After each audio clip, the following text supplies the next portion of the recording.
All right, welcome, welcome. I thought what we would do today, just for a little bit here, it shouldn't take too long, I'm sure. We would go over the Danny August Mason interview conducted by Ben Swann. All right, pull that up here. All right, just get that ready. Okay. So I figured that's what we would do here today, just for the next hour, more than likely. That's it. And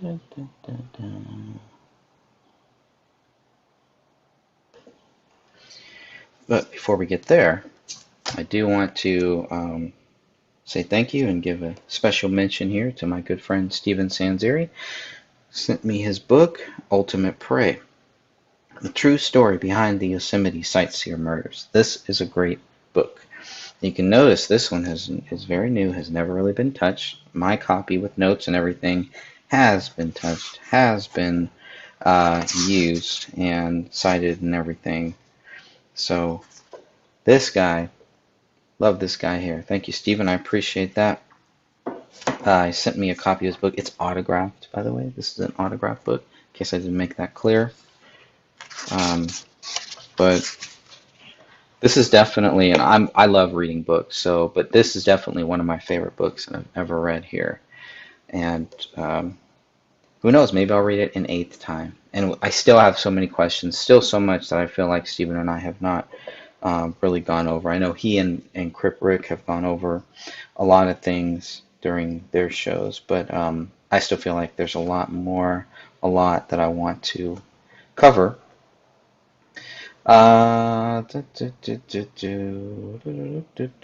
Okay, so that should be good. So anyways, just wanted to say thank you for that. Appreciate that. Secret Squirrel. This is a magnet, by the way. Hey Rick, how are you, man? This is a magnet, by the way, and then got a business card here and even a little handy flyer. So that all came with it. So pretty cool. If you're in the San Francisco, Los Angeles, or San Diego area, look up Secret Squirrel. This is kind of a list. I don't know how well that's going to show up there, but that's kind of a list of what they get, of what you get for it. So, and check out their website. You will not be disappointed. Rick, 6:30 p.m. So because I'm West Coast time, so yes, Rick, sorry, missed your thing you put here. Yeah, so if all things go well, I will be on Crip Rick show later tonight. Today is June 11th, 2022. And so in about 3 hours or so. So about 3 hours or so, I should be on Crip Rick's radio show, Revolution Radio, freedomslips.com. If you don't know, well, I'm going to show you before we get into the fun stuff here.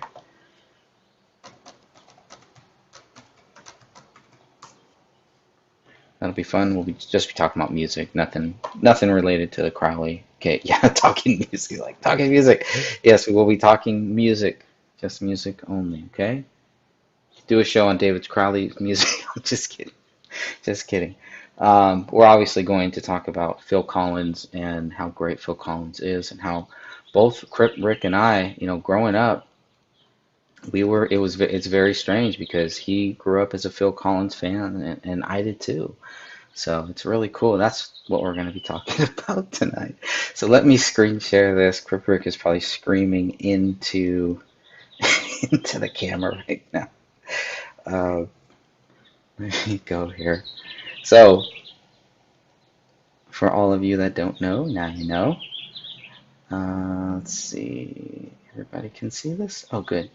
Yes, so this is where we will be here. If you go to freedomslips.com, it'll take you to Revolution Radio. The archives are all there. If you want to catch any of the past shows, you can just go to enter the archives. Remember the username, and the password, RevRocks. Enter that into the archives. I probably already have it saved. You can find all of their archives. So here I have both of Rick's shows. Rick, can you remind me what time? I feel like sometimes I get the shows wrong. So I know it's 7 p.m. your time. It's the Saturday show is 4 p.m., but the Monday show I believe is 3 p.m. Please help me if I got that right. And Rick also does a cool YouTube show as well, with several cool YouTube stuff, but he does a live YouTube show today too, Saturday. So he's all over the place. But if you go here to Crypt Rick's I've Been Thinking, this will show you all of the archives. You can download all of the past shows, including the very first one, which he had, which was an awesome guest. I'm not going to tell you who the guest was, but it was pretty awesome. That's all I'm going to say. Then he also has Crypt Rick's The Decompression Hour. This is the Saturday show here, I believe at 4 p.m. Pacific time. We are on specific time, obviously. You can catch his live or his radio shows. They go live here, and so these are the archives. I'll show you how, if you want to watch him live or listen to him live, you definitely can. So I think Sophia's was the one that was on 6/4. Yes, yep, it must have been 6/4. June 4th, 2022. That's the most recent one. That's a great one. I have it up on my on the podcast, I believe. Hope I put it on the right podcast show. But so I got that one up there. But the Decompression Hour, that's all it is. It's 1 hour, mostly music, entertainment, things to decompress from all of the things that Rick thinks about throughout the whole day, throughout the whole week, right? So obviously, all of these shows are going to mention Phil Collins, no doubt about it. All right, so to make sure everybody can see what I'm even doing. Looks like you can't. Okay, there we go. Monday, 6 p.m., 8 p.m. Eastern time. Okay, yeah. So the Monday show is 3 p.m. Pacific or specific time. Okay. So that's what I wanted to show. But if you want to listen live, you can always go here. So you can go into the archives. You'll find all of his past shows there. But you can just scroll down right here. Click on Studio A for his Monday night show. And then he's in Studio B on the Saturday show. So come on in and join us later on. Step up here. And they have a chat room and all that good stuff. It's really cool. I feel like it's a really fun show. So check that out. We'll be in Studio B tonight. And of course, they have the schedule and all that stuff. But the archives, if you just want to download some of the past shows, they're all right there. Pretty cool. I think it's pretty cool. So now we're going to get to the nitty-gritty. I'm sure you all can see this. So this is the Ben Swann interview. He interviews Danny August Mason on January 23rd, 2015. So that's what we're going to go over here today. And this video was hard to find. It's hard to find. Thankfully, I had it elsewhere. But just doing a internet search for any of this, anything related to this video, I thought was hard to find. Oh, that was pretty interesting. Why is it so hard to find? Shouldn't be this hard. Yes, that is what they said. Okay, so just make sure everything's working properly.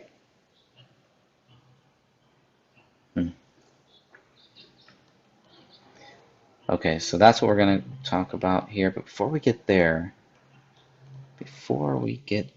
do one more screen share.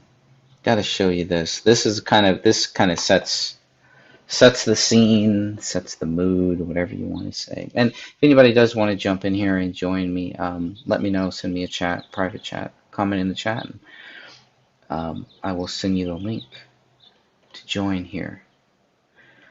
Because what we're going to do, we're going to go into this one right here. We're going to look at this. Hope y'all can see this. Wait for it to come on screen. What we're looking at here This is a guy named Zach Carter. If you don't know who Zach Carter is, he was a friend of David Crowley. He's on the phone records.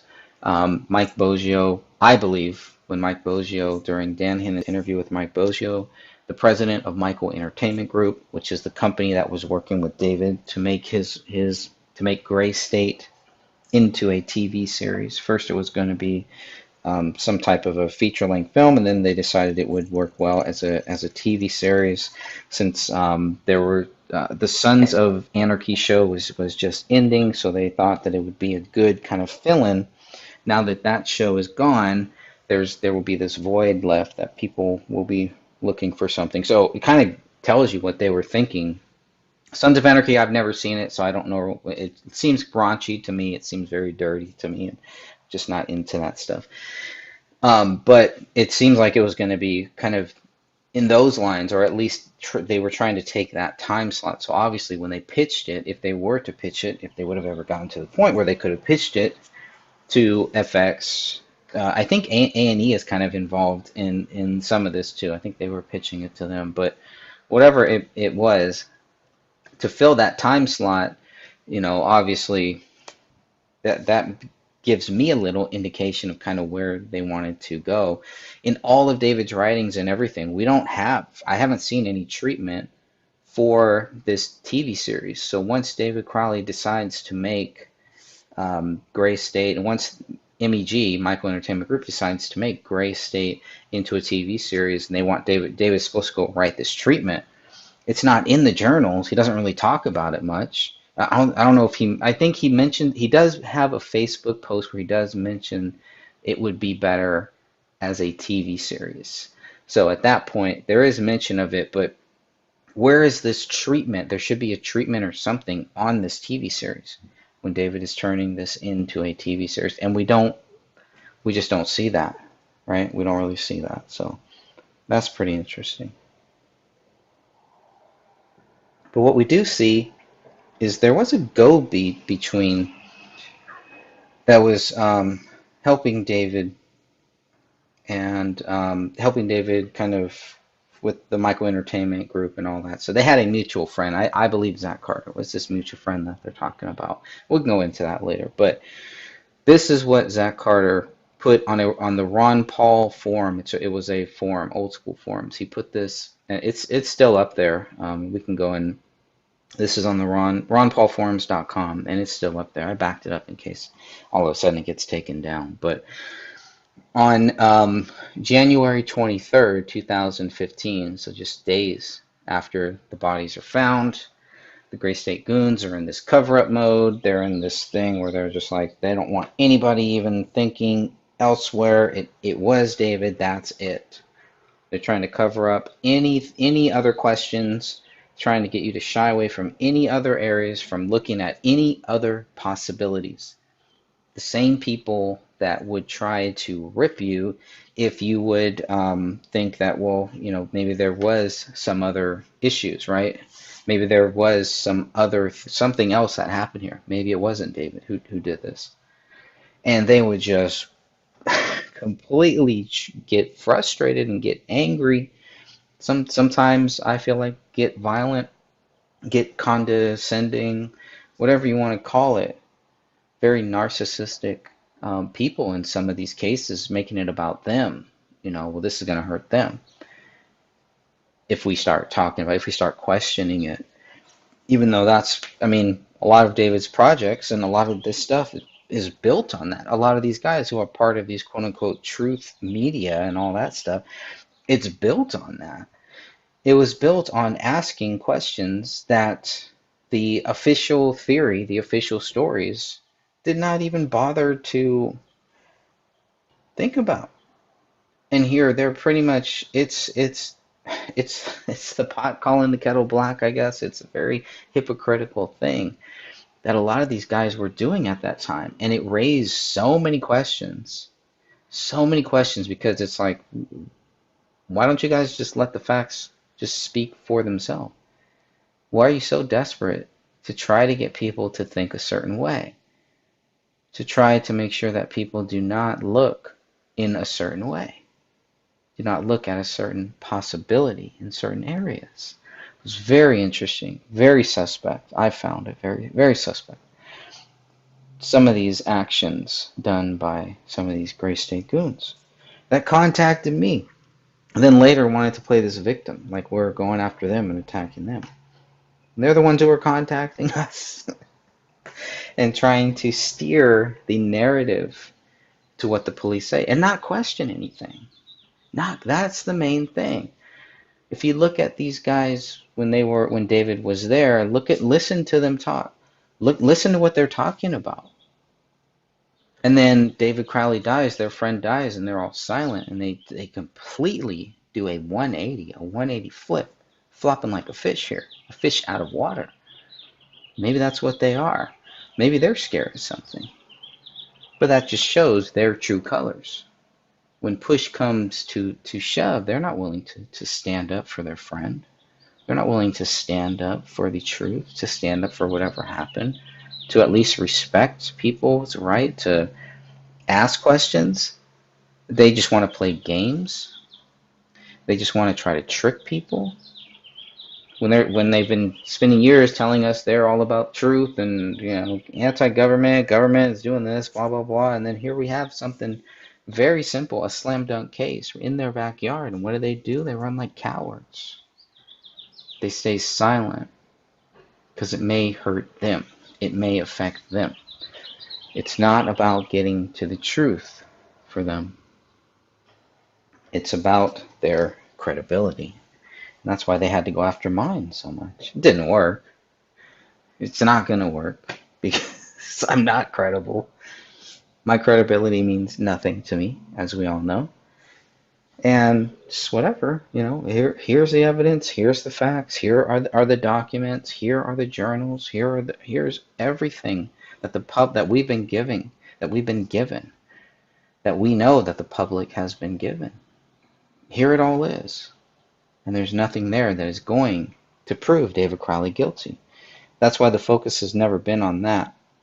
And even with these Gray State goons in the very start, I would always say, guys, give me something. We have the evidence that David Crowley did it. We can't share it with you right now. Are you kidding me? Are you kidding me? It's just sad that it seems some people did fall for that line of crap. But fool me once, right? Don't try to fool me twice.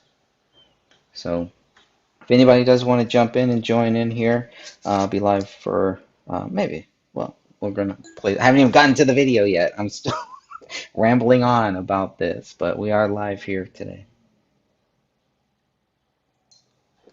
And as people know, it's so random. So let's talk about this post. Okay, so remember, this is 123. The Gray State team is in, quote unquote, what I believe to be damage control, covering up any possibility that it was anybody else but David after the fact. Right? Here's what Zach Carter posts. Ben Swann interview with the Gray State actor Danny August Mason to be released on Monday. Ben has just wrapped up an interview with Danny August Mason, an actor in Gray State and David Crowley's creative partner on the film. The interview will be released Monday at benswann.com. Have you tried to go to benswann.com? Try to go there, see what happens. Ben's Truth in Media Project. Ben's Truth in Media Project team, Zach Carter continues, and the Gray State team have been allies over the past couple years and share a crossover member on both teams. We're all devastated. This is Zach Carter saying this. We're all devastated at the loss of a great friend, an amazingly creative young man who had a sunlight, bright future in front of him and his beautiful family. Our thoughts and prayers are with them. This is a brief article released at Ben's site. Ben Swann, Deaths of Gray State Investigation. I could not find this link is broken. All these links are broken, basically. Any links that is mentioned in these two posts they're all broken. But I would be interested to see if we have that backed up somewhere. Ben Swann's original article. way back, some obviously before January 23rd, 2015. Zach Carter continues, we stayed away from much in the way of detail because we wanted to talk to Danny and have his blessing, along with the blessing from David's brother and parents before releasing anything new on the tragedy. So this is interesting here. This is the thing right here. Who is we? Who are you talking about here? We stayed away from much? Who? I know who he's talking about, and I'm sure you know who he's talking about. We stayed away. We wanted to talk with Danny and have his blessing. What the fuck do you need his blessing for? This is not about blessings. This is about finding out what happened. Not playing games, not hiding. It's like these people have never really dealt with real circumstances, with real issues. It was all fun and games, ha ha ha. It was all anti-government, this and that, protests, all this stuff. Watching all of these films, keyboard warriors, but when things got real, then we saw their true colors here, right? Because if this was a case that that they didn't know the people, they weren't friends with, anything like that, you think they would have reacted like this? I don't.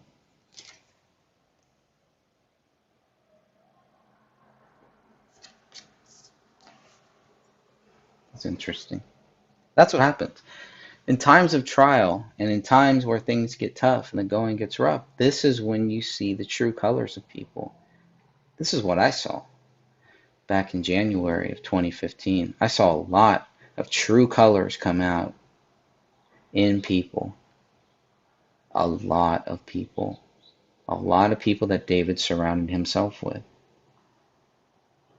A lot of scared people. It just seems like they really have never dealt with any major trauma or anything like this in their life, even though they've probably been researching conspiracies and following protests and riots and have looked into other murder, suicide cases. They know, the court system is bad, the whole commercial code thing, all of that stuff here. But when it's right there in front of your face, why would you not treat this case the exact same way? Even more so because you knew this guy. So this should be treated with more skepticism than John F. Kennedy, than 9/11, than, the two-party system, and that's why we want to vote for Ron Paul. All of these things, all of these conspiracies, the government going to war when they didn't need to, all of this stuff.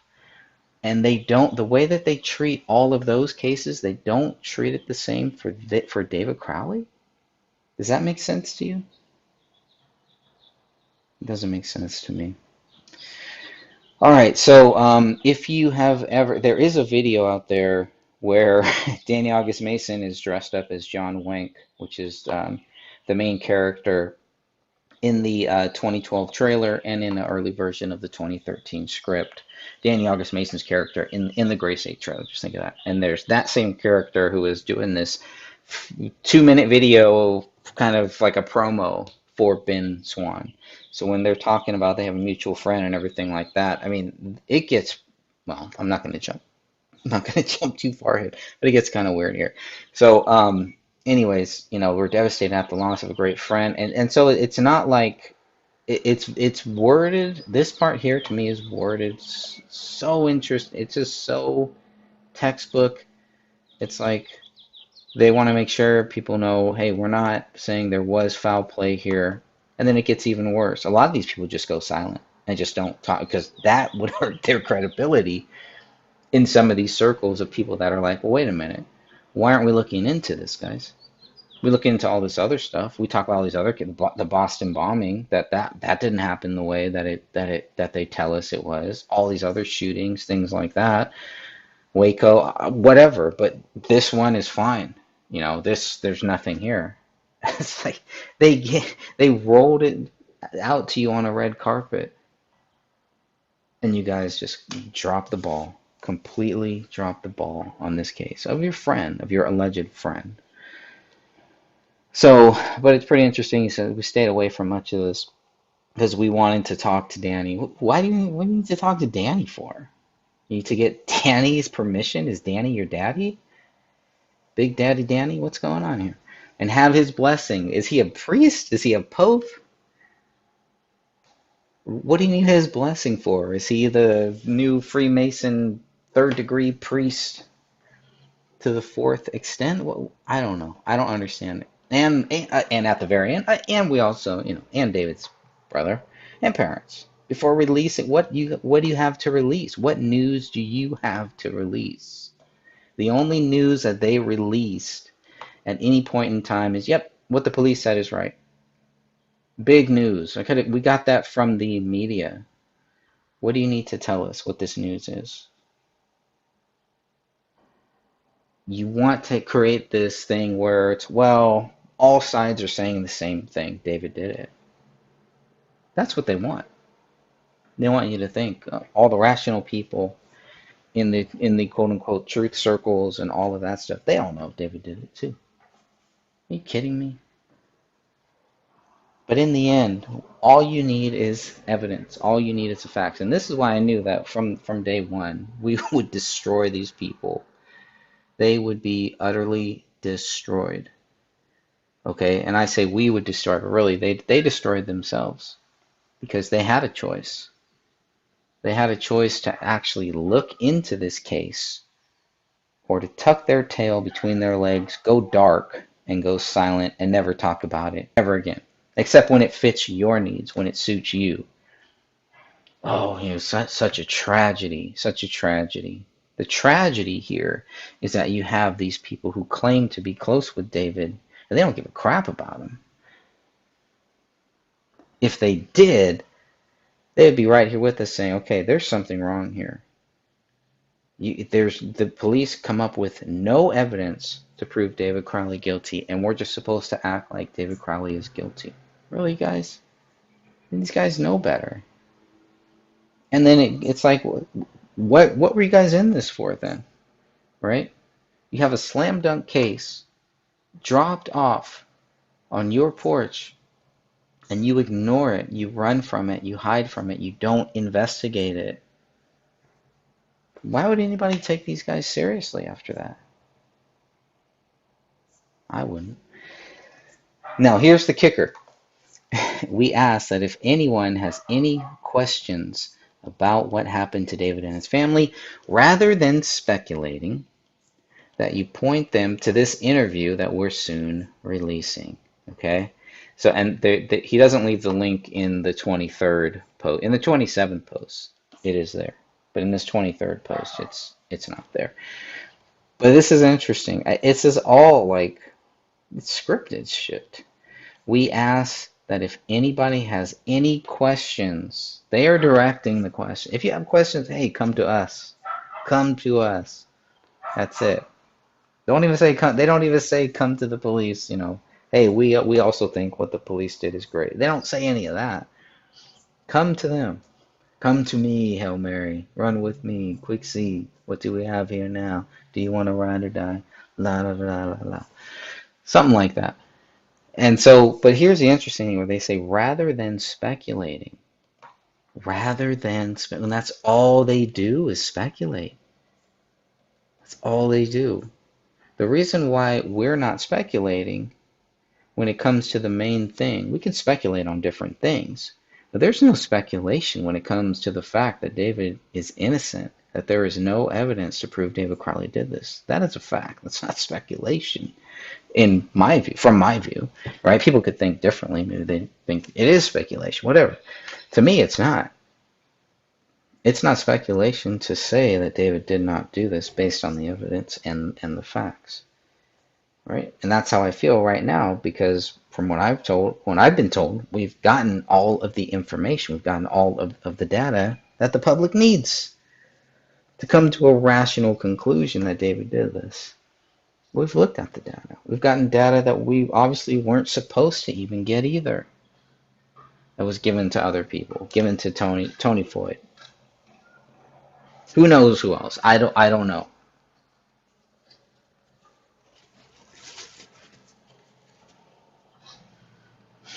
That's a whole nother issue. So it's just interesting when they say rather than speculating, when that is exactly what they're doing, is speculating on this whole thing, speculating that David did this.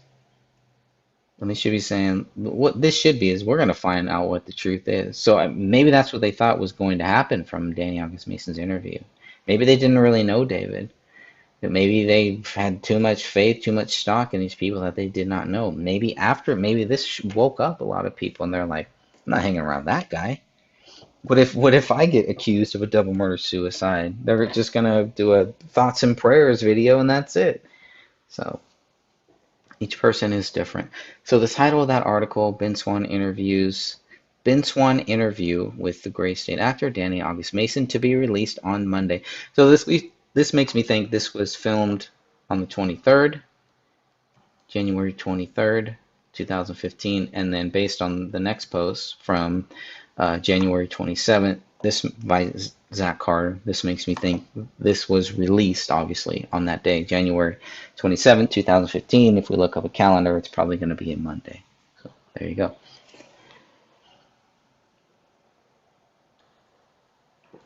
But again, the links in both of these two articles are pretty much gone.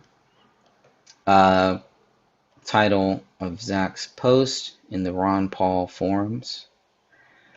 Exclusive interview, Gray State co-creator speaks about David Crowley's sudden death. So I went to this link and it's gone.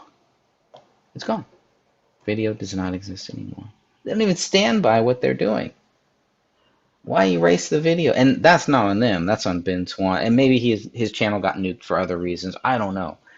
But I was just shocked that, wow, these guys, at least Zach and whoever he's talking, when he talks about we, when he says we ask, right?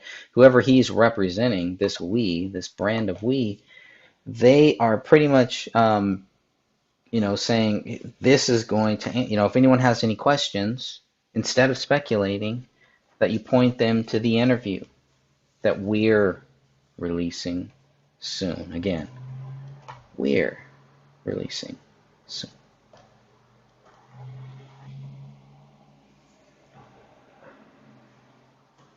I'm going to talk more about Mr. Carter, I'm sure, later. I mean, when I first learned of this guy, I didn't think there was that. I think I'm Facebook friends with him, or I was. I know I was at one point. I was Facebook friends with this guy. I know who this guy is.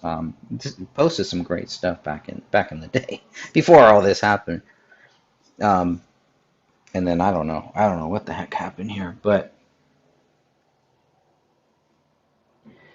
he is in the phone records, and there is that. So he was in communication with David towards the end of David's life. Or let me put it like this: he did call him. I think there were some phone exchanges. All right, so that's the exclusive interview. Okay, more can be found on benswann.com. Interview Gray State co-creator. Oh, co-creator. So Danny August Mason, who just a few days ago told the police that he was a just an actor, in the Ben Swann interview, which they filmed obviously on January 23rd, he's a co-creator. And here again, and we ask, this guy's doing damage control, and we ask that you please help Komel's mother, Nyla Alam, who is currently suffering from cancer. This is another odd, weird thing in this whole thing. The alums had no idea about this GoFundMe thing, and this link does not work anymore. It was taken down. I think Dan Hinnon found there was about $8,000 that they raised. So that's a whole other thing. Where did that money go? Where did the 8,000 go? Should have went back to whoever donated. That's what I would have done. But I don't know. I don't know how all that works there. But or put it to a worthy cause or something. But no, it's just who knows? Who knows what happened with that? So Nyla Alam is Komel's mother. So he's posting this too, and there were a lot of people that got caught. Oh, but yeah, okay, we're posting this. This didn't seem strange to you, Zach, that there's a GoFundMe for Komel's mother? and it's like what, $5 million, $6 million or something, some crazy amount, without even asking Komel's family if they wanted to do this. Just it's just weird. It's weird, and not directing the money towards the alums. Very weird. So the alums had Danny. This is Dan Jr. Dan Jr. created this. So David's brother created this GoFundMe thing. I don't want people to think I'm talking about Danny August Mason, but still, it's still very, very strange, I think. I don't know. So I mean, so he throws that in there. It's just like this guy really doesn't know. They're just feeding, somebody's just feeding him talking points, if that's what he's doing. Or maybe he got caught up in it and, really really wanted to help them. And I don't know. It's just weird. The whole GoFundMe thing. Every time I hear about the GoFundMe thing, and I know Dan Hinnon got a lot of negative feedback way back then because he was allowing people to comment on it in the Justice for David Crowley and Family Facebook group. It's like, why shouldn't we comment on it? This is weird. Kamel's mother's hospital bills are $5 million, $6 million. Yeah, yeah. What what are you talking about? Iconic. Um, Iconic is saying. What are you saying here? Oh, okay. That Southern True tree didn't happen. You gotta break that one down for me. But thanks for joining. I appreciate that. Also, Rick too. I know he's just waking up, so he's probably he's probably outside smoking a cigarette right now. $20 says that's what he's doing. But but yeah, thank you, Iconic. Feel free to add any comments or jump in here. We are actually live. Yay. 6/11/2022, people. 6/11/22. All right, let me not get too much off track because you know how I do. You know how I roll, unfortunately. All right, so that's pretty cool. I can expand that like that. I like that. I like that. Okay, so it just goes and we ask, please. Okay. We also ask if anyone had, here it is again, just like the other one. If we ask if anyone has any, it's almost like he just took a template and just kind of tweaked it a little bit. If anyone has any questions. And here's what he says on January 27th, this post. We also ask if anyone has any questions to say about what happened to David and his family, rather than speculating that you point them to this interview. So it's the same thing. It's a copy paste. Point them to this. He just went bump, took out that part right there that we're releasing soon, and that was it. So that's it. I mean, again, okay, so all right, so we're all going to stop speculating, right? We're all going to stop speculating. And thanks, Rick. I knew it. I knew it, Rick. I knew it. I knew what you were doing, my friend. Canada. If it's Canadian cigarettes, probably have something a little. Probably have some maple syrup in them. That's my guess. All right.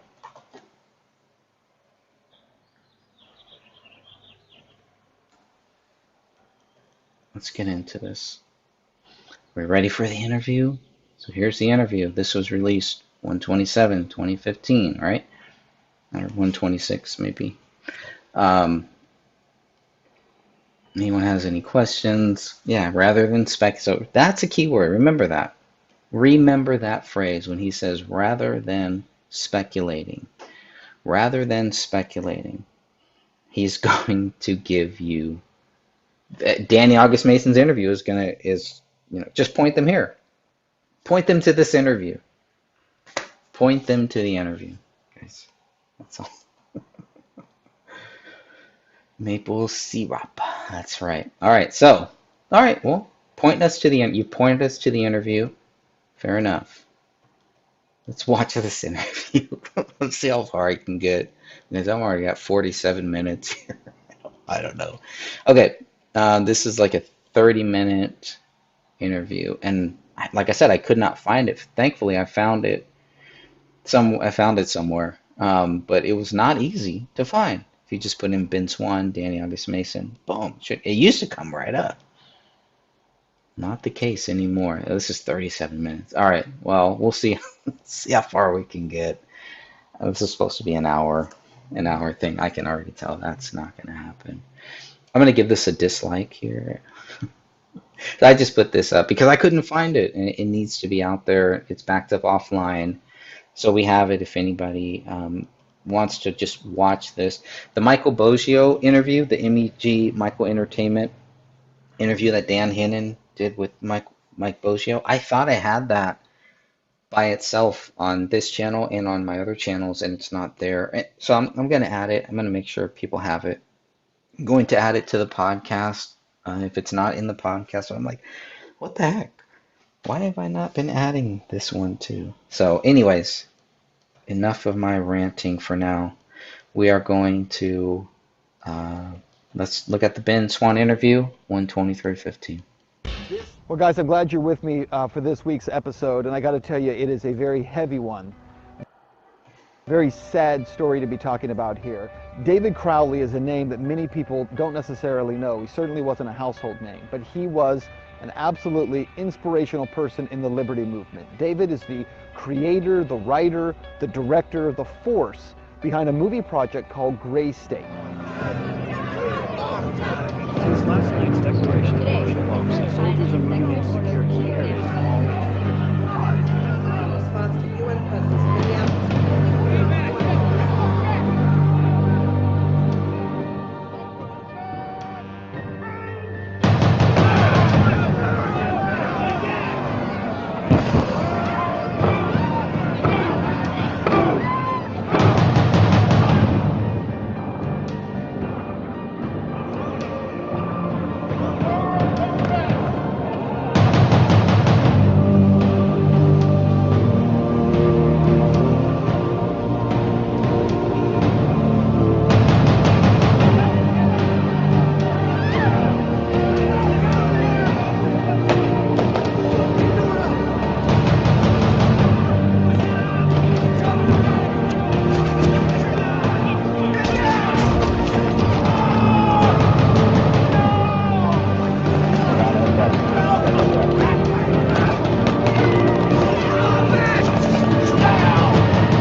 Gray State was without question a brilliant project. It was something that I personally had supported, and the folks at Gray State, quite candidly, had supported me in my Kickstarter efforts and my efforts to go as an independent journalist. So certainly, full disclosure here, there's a lot of connection between me and this crew.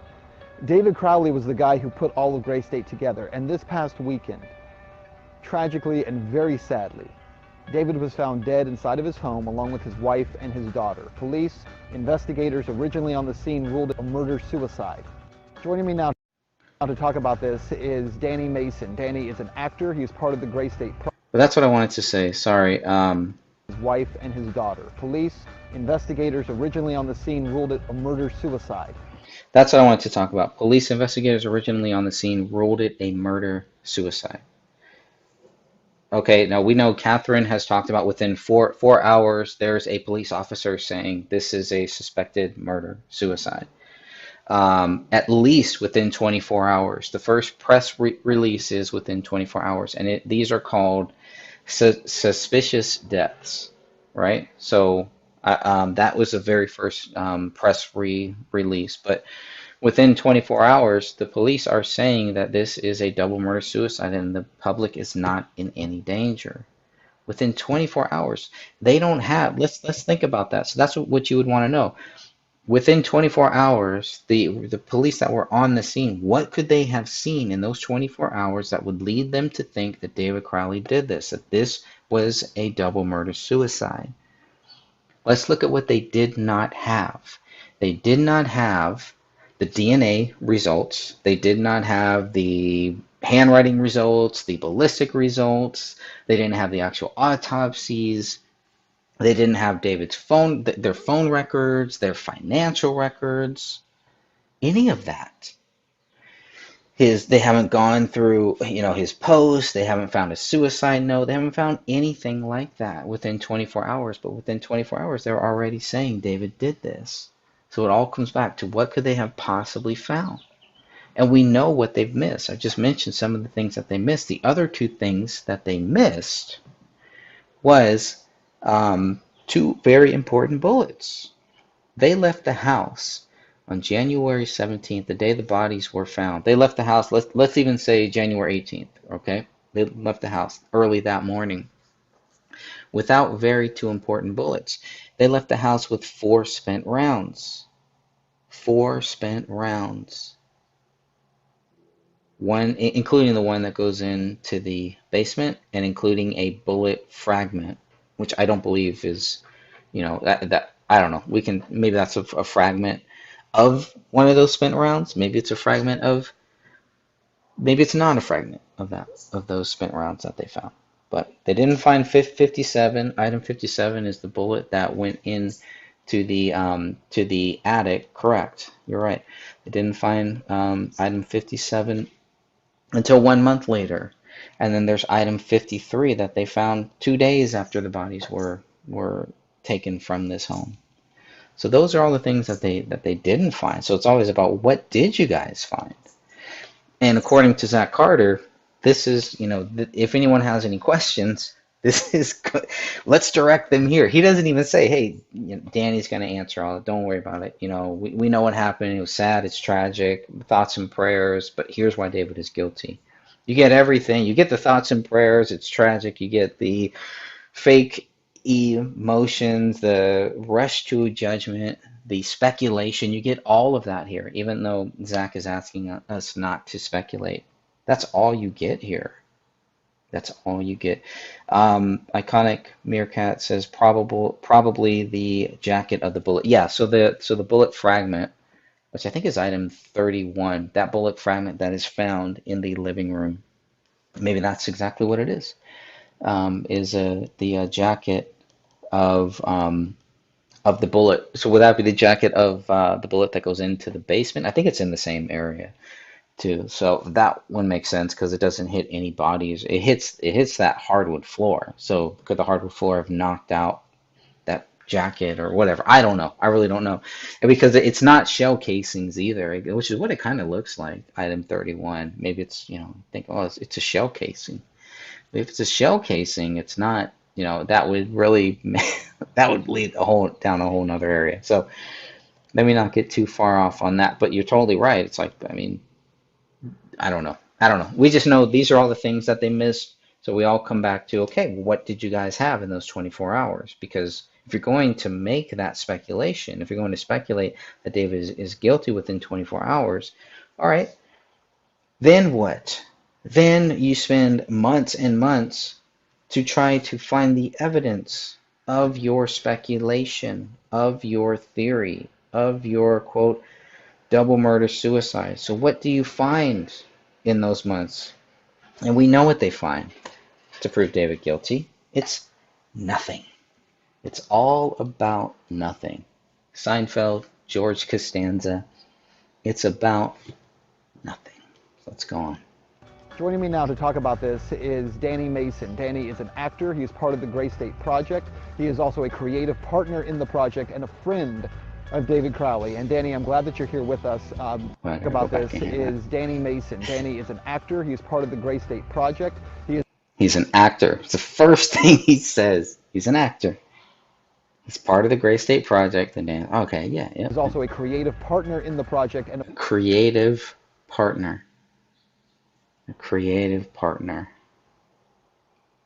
I think he saw himself as a owner, a co-creator, right? I mean, if you look at the YouTube link, and when the video first came out, this was a creator, a co-creator, and a friend of David Crowley. And Danny, and a friend. So somebody left a comment. They watched the video yesterday. Iconic. Somebody left a comment about the body language, and you can learn a lot from Danny August Mason's body language. I totally agree. I'm glad that you're here with us. I know it's been incredibly difficult for you and for... Here it is another. It's been incredibly difficult for you and this and that. Wait a minute. Forget all that. Who cares about him? Who cares about any of that? It's been incredibly difficult for anyone to prove David Crowley guilty. That's what has been incredibly difficult. On January 23rd, 2015, January 27th, 2015. They're making the media tours. I feel like people just aren't buying it. The media are just not buying it. And Iconic Meerkat says, seems he is pushing the Coco. Yeah, Coco this, right? Coco. Beware. And beware you must. Uh, I don't know. I don't know what else to say on that. He's like, The rest of I'll the folks save that associated one. with this project in what has to be a time when this news has been truly devastating. Catch us up. Yeah, I don't think devastation really kind of describes. Total devastation. Yeah, devastated. He looks devastated.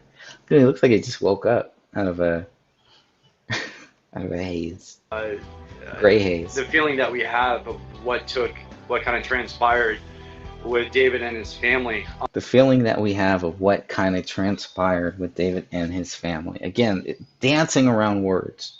You're going to see that a lot here. A lot of dancing and romancing. Not a lot of truth, not a lot of facts, not a lot of hate. This is why, David left a note. He did it. He filmed it. He sent somebody a message saying, "Hey man, I really messed up. I just killed my family." We get none of that.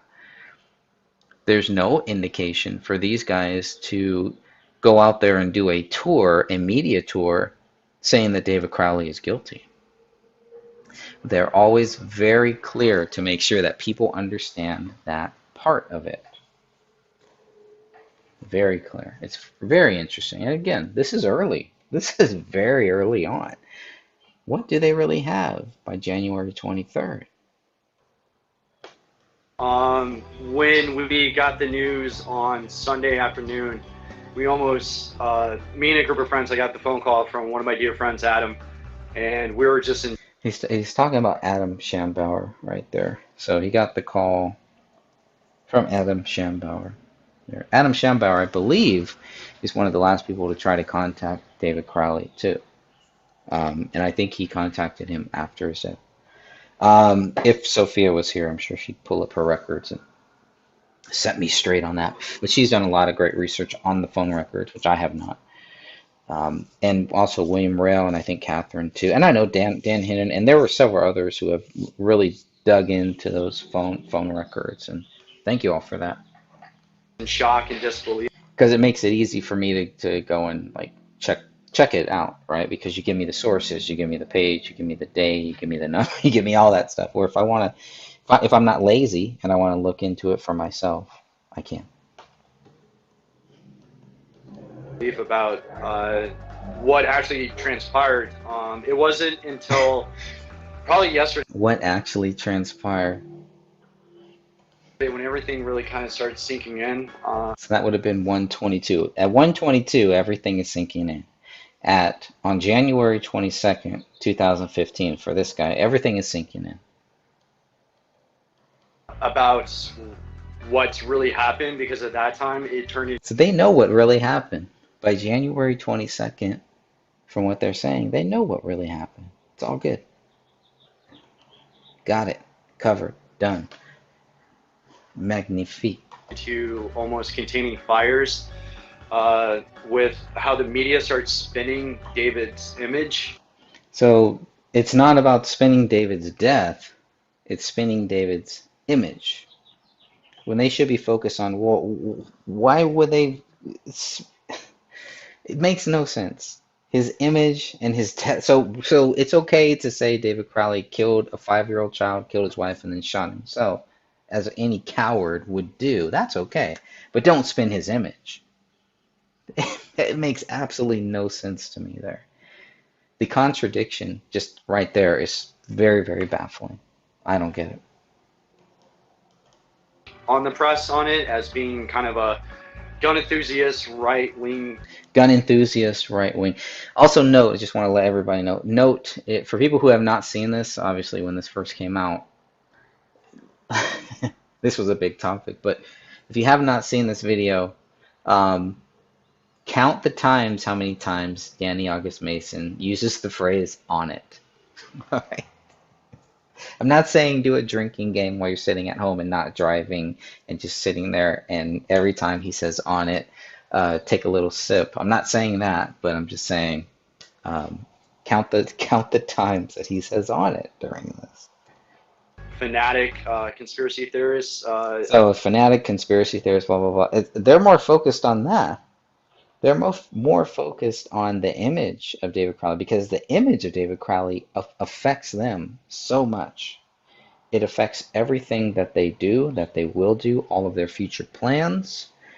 So you would think these guys would be front and center. These would be the first guys who would be out there saying, "Hey, before we jump the gun and just say David did this, let's really let's wait. Let's wait for the autopsies to come back. Let's wait for the toxicology to come back. Let's wait for the DNA results to come back, for his electronics to come back, for his financial records to come back, for his phone records to come back." You would think that these guys would be the first people out there saying, "Let's wait for that." And they're not. They're not waiting for that. Why do you think that is? I bet who had PTSD that flew off the handles and murdered his wife and his daughter, and then And he even has a hard time really saying the official. I mean, this is not somebody who is confident, who really, in my opinion, I don't believe Danny August Mason really believes the official theory. I think that's why he did reach out to me and Dan Hennon on the Facebook group, Justice for David Crowley and Family Facebook, and challenged us to a debate. And then goes quiet, then goes dark, and that's it, right? He posted there. He was a part of the group. I think he left or something. I don't know. I'm not really sure. Maybe I just can't see him. But it was just like after that, he was pretty much gone. And I haven't heard from him since. But he has the open invitation. He's one of the people that I will debate whenever. We'll set it up and whatever you want to do. Yeah. It's open invite, open mic.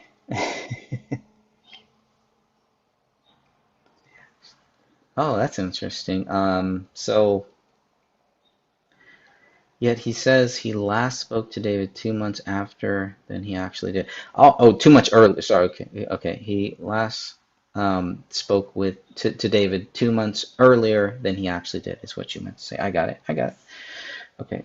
It actually, interesting. All right. Well, you're gonna have to help me with that. Dates and times are not my thing, but that's why I calculate them. That's why I write them down, so I can keep record of them for reasons like this. That's an interesting one. You'll have to point me in the right direction for that. I love it when I tell people, point me in the right direction. They point me back to a video I've done. Well, sorry. That's how it is, We have so many great researchers out there, and it's just about getting took his own life. It's just about getting the data, making sure people have access to the data, and this has been a team effort, making sure that people understand that David Crowley is not guilty. There we go. On it, and he did mention the PTSD thing. I just want to point that out too, because he did PTSD and all that stuff, almost like he doesn't really believe the PTSD angle either. That's going to be a big thing. But he's got a lot to say. He's got more to say on the PTSD. Let's continue. How the media was spinning it and how we know David personally. We knew that this situation, there's so many layers to it that it's going to take time to kind of unravel it. Because David... There's so many layers to it. It's going to take time to unravel it. So it's like a connecting the dots. They're trying to connect dots that aren't really there. When if David had done this, and if they really thought this, if there was slam dunk evidence to show David did this, 17, 18, 19, 20, 21, 22, 23, within 7 days, within a week of the death, they're like, yeah. But they're still trying to piece it all together. Some friends here. was one of those very unique individuals that me and a lot of friends had the fortune of being able to be a part of his life. He was a private guy, but he was also very open. He was one of those incredibly smart individuals that when he would process or have these ideas that they would be coming through him almost like 1,000 miles an hour, and you would have to keep up. But he would get really frustrated because he would have to end up like dumbing himself down to really explain what he's trying to get across on it. So I guess we could on it. Did you hear that on it? So I guess we could interpret this as David's smarter than everybody, right? Well, that would make sense to me because these people that think David Crowley is guilty, they're dumb if they really think that. I mean, it's okay to whatever you want to believe if you think it, but if you're going to act like there is real proof out there that David did this, you are dumb. You just are. That's my view on it. You know, and people can say, "Well, you're dumb because you think David didn't do this." I'm like, "Well, let's compare the evidence." That's why I was able to make a 2-minute video, a 3-minute video, put it on the back of my book that breaks it all down. It's not long and complicated. If you really want to get down to it, it's not very long or very complicated. I could break it down to you in 2 or 3 minutes. And I have several times, as you all know. So this is a 37-minute video, and we're kind of hoping for that, right? This is what we're expecting, is he's going to tell us, don't worry about the speculation, but, this is what happened. So let's continue on with Danny August Mason speculating and Zach Carter supporting the speculation. I say that in the context because a lot of people like that are insanely self-motivated, and especially artistically, and it's a really kind of hard level to balance when you're dealing with a regular society in general, and especially in the magnitude that with the success of just a simple concept trailer of Gray State and the topics, because they're such intense debated topics that a lot of people from activists to conspiracy theorists kind of latch onto, and they use it very much of a visual form for a spearhead for their ideology with it. So with that being said, with David around... he almost said on it, but instead he said with it. Sorry. His family, he was such a softie, and So around his family, he's a softie, and then he brutally murders them all and shoots his wife twice. Got it. As Eric Wilkinson would say. Go ahead. And when I say that, I mean when he was around his family, he was so loving, and he was so caring, and he was so loving around his family, he was so caring around his family, and then he kills them all. Makes sense, right? So in love with his wife, and he loved his kid. He was so in love with her, so in love with both of them that he's going to shoot him in the head to make sure they die instantly. Very loving. That's the most loving thing, I think, right? And being a part of that, and whenever I would be over there, me and my other friends, Adam and Mason and Sean, we were... He and Adam and Mason and Sean. Mason Hendricks, Adam Schambauer, Mason Hendricks, Sean Wright. That's who he's talking about here. Even though he and Sean Wright and Mason Hendricks are going to have a big falling out later on, when I'm chatting with Mason Hendricks, maybe about a year or so later than this, and Mason Hendricks is, saying if Danny Mason keeps it up, Mason Hendricks will deliver Danny Mason's head on a platter to me. To me. That's what Mason Hendricks said to me. Mr. Mason Hendricks, who doesn't like to be quoted, by the way. We knew that we were fortunate enough to actually see that. So now, Danny, let me ask this, because I know that David obviously served in Iraq. He was an Iraq War veteran. Immediately, of course, media turns to the idea that this is an episode of PTSD, and that becomes kind of the blame for all of this. To the best... This is good stuff. I'll try to shut my mouth during this part, because this is the PTSD stuff. So whenever you hear about David had PTSD, he might have had PTSD. Remember, there are real people out there that have PTSD. A lot of people who have it may not say anything, and maybe a lot of people who have it are very vocal about it. But ask those people, ask a person who has it or who believes that they have it. What is it like when people are accusing other people of having it? How do they respond to that? How do they like that? Do you think that that's cool? For me, if I were to just say, hey, this person has PTSD when I've never had it and I've never gone through what that person had, I would ask a person who has had PTSD or has it, how would you react? How would you respond to somebody like that, to somebody who is so quick to accuse somebody else of having PTSD?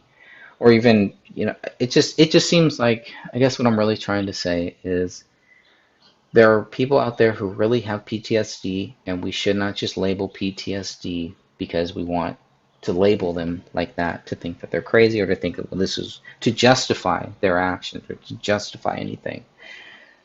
So I'm never, ever quick to say people have PTSD or that they don't.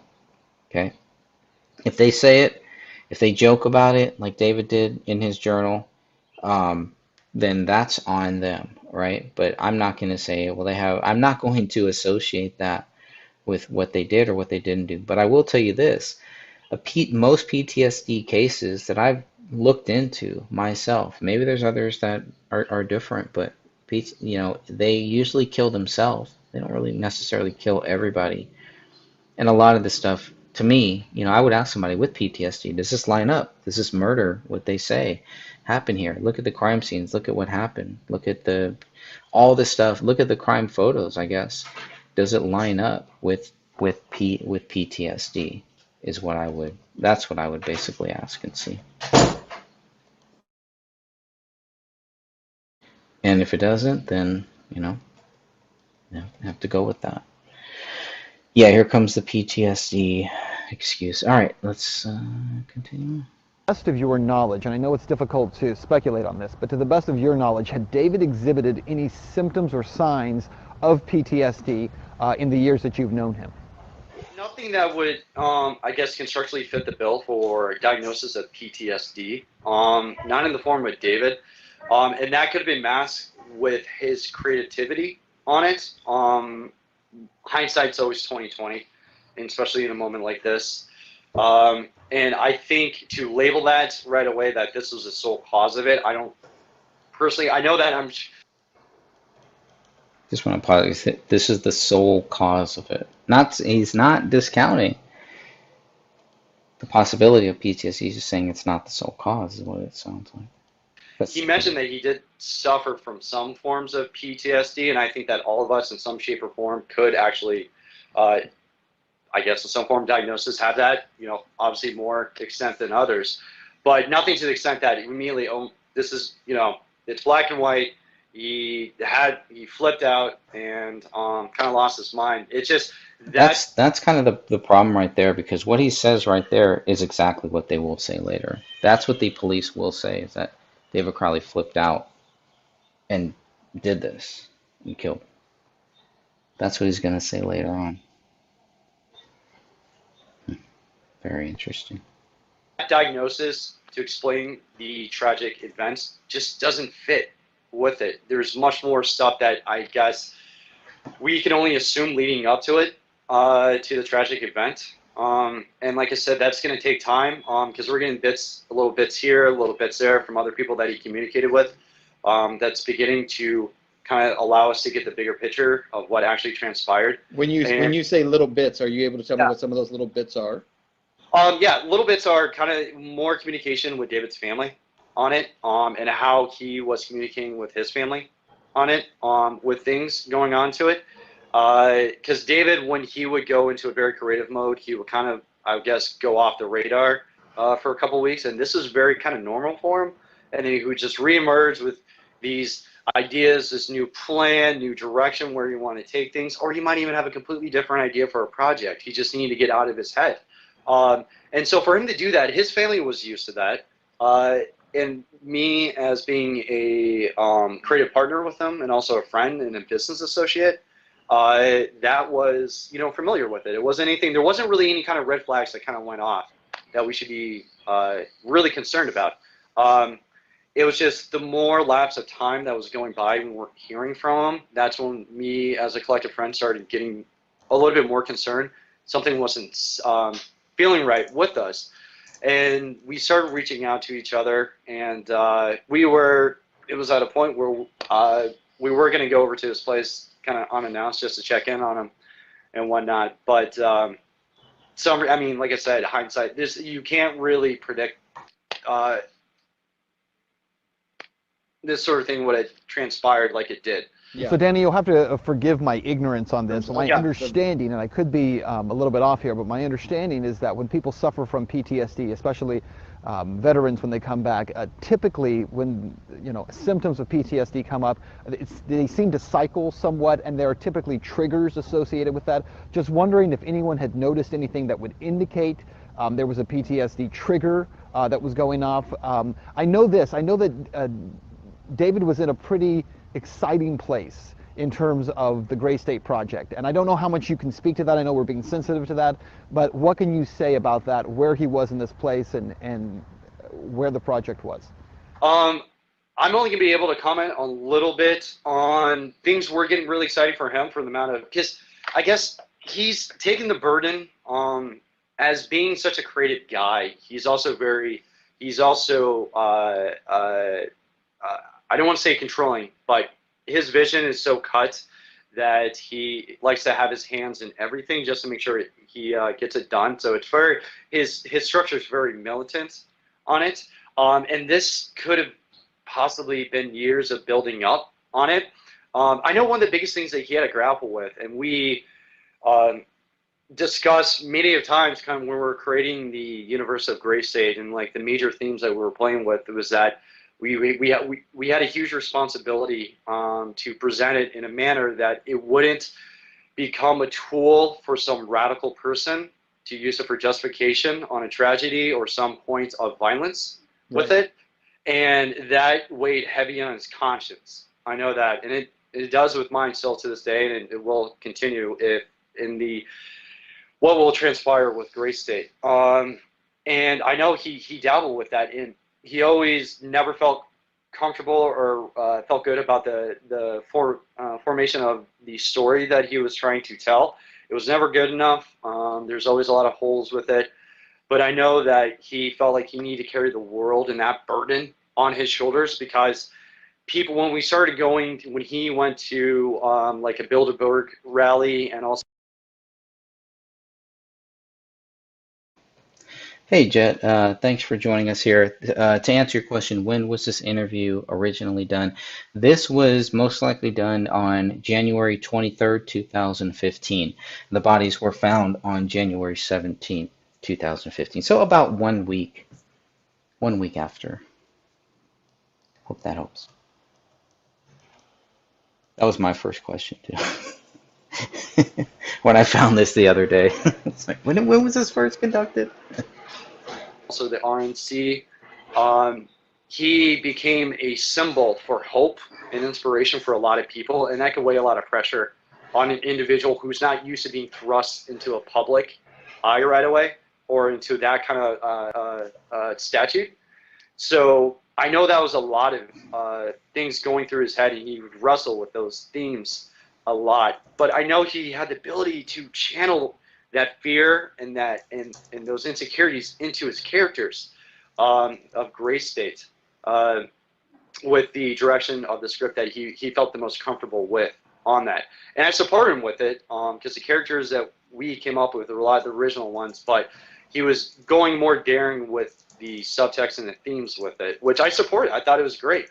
That's why I was so passionate working with him, because he just did not want to make, like, just another film. Yeah, just another film, but also like the themes in general, that kind of what we're dealing with. There's not a lot of filmmakers at that time. I mean, when we were coming up with the concept, and you have to understand, this was years before Occupy, or even a year before Occupy Wall Street. This was years even before Ferguson situation and what's going on with that whole entire thing, and just where the state of the country's at right now. And that's why people looked at David as the kind of like almost prophet figure on that point. And that's a lot of that he had foresight into a lot of this. yeah, I mean, we would sit, and what the thing that forged our friendship and our bond was that I'm a lover of history, and ancient history, and also American history. And I told him, and him being a combat vet, and I'm not a combat vet,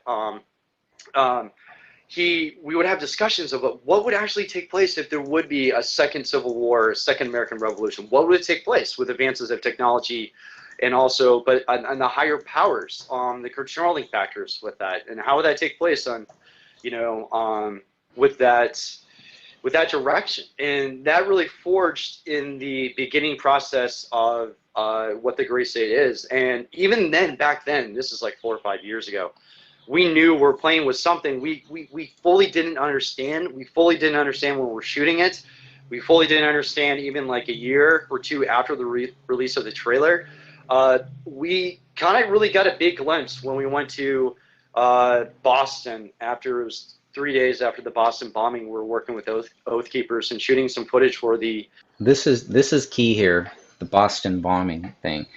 Some interesting things. Obviously, we know David was there filming, etc., etc. David's uncle was a police officer. John Bergeron, I think, was his name. But he was a police officer, and I forget what state, but it was David's uncle, and he actually got shot in the line of duty. He died. He got murdered in the line of duty. And the witness, the witness who saw the person that shot this police officer was a jogger, an older gentleman, one of the joggers, and this is I do believe in coincidences, people, and this is one of those. He was the witness to David's uncle's death, murder, a police officer being murdered in the line of duty. The witness was a runner. He was a runner at the Boston bombing. Now, there's also questions about the Boston bombing, who really did it. I have a chapter completely done for one of my future books, Shadows and Light. Kripperick has the only copy of the old version, which was called New World Order. And I kind of try to break down the whole Boston bombing thing as we knew it back then, the things that were happening, the strange things that were happening, some of the suspicious deaths surrounding that case too, and everything. So I'm sure these guys were on top of all that stuff. But then they're not looking into their own friend, So they're out there. They spend all this time covering the Boston bombing. They leave their state, their home state, to go and cover this Boston bombing. But when it comes to the death of their friend, how much effort, how much time do they put into this? I don't believe it's very, very much. And if it is, then that's very shameful, because we've been able to look at these documents, to look at these facts and say, the police have not proven David Crowley did any of this. Danny August Mason should see that. Mason Hendricks should see that. Sean Wright, all these guys should see that too. It's right there, right in front of all of our faces. Gray State, The Rise documentary, where it really hit home what we were actually playing with and how much people invested and looked for it as a representation of their belief system on, like I said, in a medium form. And that's a lot of weight. And then you compound that stress of what David was trying to spearhead, taking this idea that's never been done and presenting it in a Hollywood fashion on top of that, and dealing with a lot of people who would, like to get their hands on it and influence it and also take it somewhere. Or David's worst fear was just going to that process, maybe potentially shooting the film, and then it just being in a nice little package sitting on a shelf, and that's it. And then he would let down, the hordes of fans that put us in the position that where David's at. And I've been lucky and fortunate enough to been a part of that. Let me ask you about the investigation here. And again, I don't know how much you can say about it. We mentioned before that the initial reports here was that it was a murder-suicide. I have reports that some investigators may be calling this... This is interesting, because now we're getting into the investigation. You can look. So now we're gonna get into it, right? About halfway through, yeah, we're gonna start talking about start talking about the real deal here. So this is pretty interesting. I just want to note here one thing I wanted to mention earlier that I forgot. Look at where Ben Swann is. So if you've ever seen a Ben Swann interview or what Ben Swann does, this just seems very different. He's out in the weeds here. He's literally in the weeds. He's not seeing the forest before the trees, but it's just interesting. He's on this hillside here and conducting this interview. I don't know. I always found that interesting. Okay, let's go on. Suspicious at this point. That may just be, people hoping that it's suspicious, but I'm hearing that it may be suspicious, and I also have heard that there is reports of a sliding door that was. I want to go back just a little bit, the suspicious thing, because that's what the first press release said. The first press release on this case, and I don't know if I can bring that up or not quickly, but said that they label this as quote unquote suspicious deaths. So I don't know if I don't have those 5 press releases in just one PDF to make it easy for people. Okay, I don't have it. I'm gonna definitely add that. I'm gonna add that to my list because people need to see that, to see the 5 press releases. Okay, so I'm not gonna spend too much time on it just because I don't have it in front of me. But I'm noting it.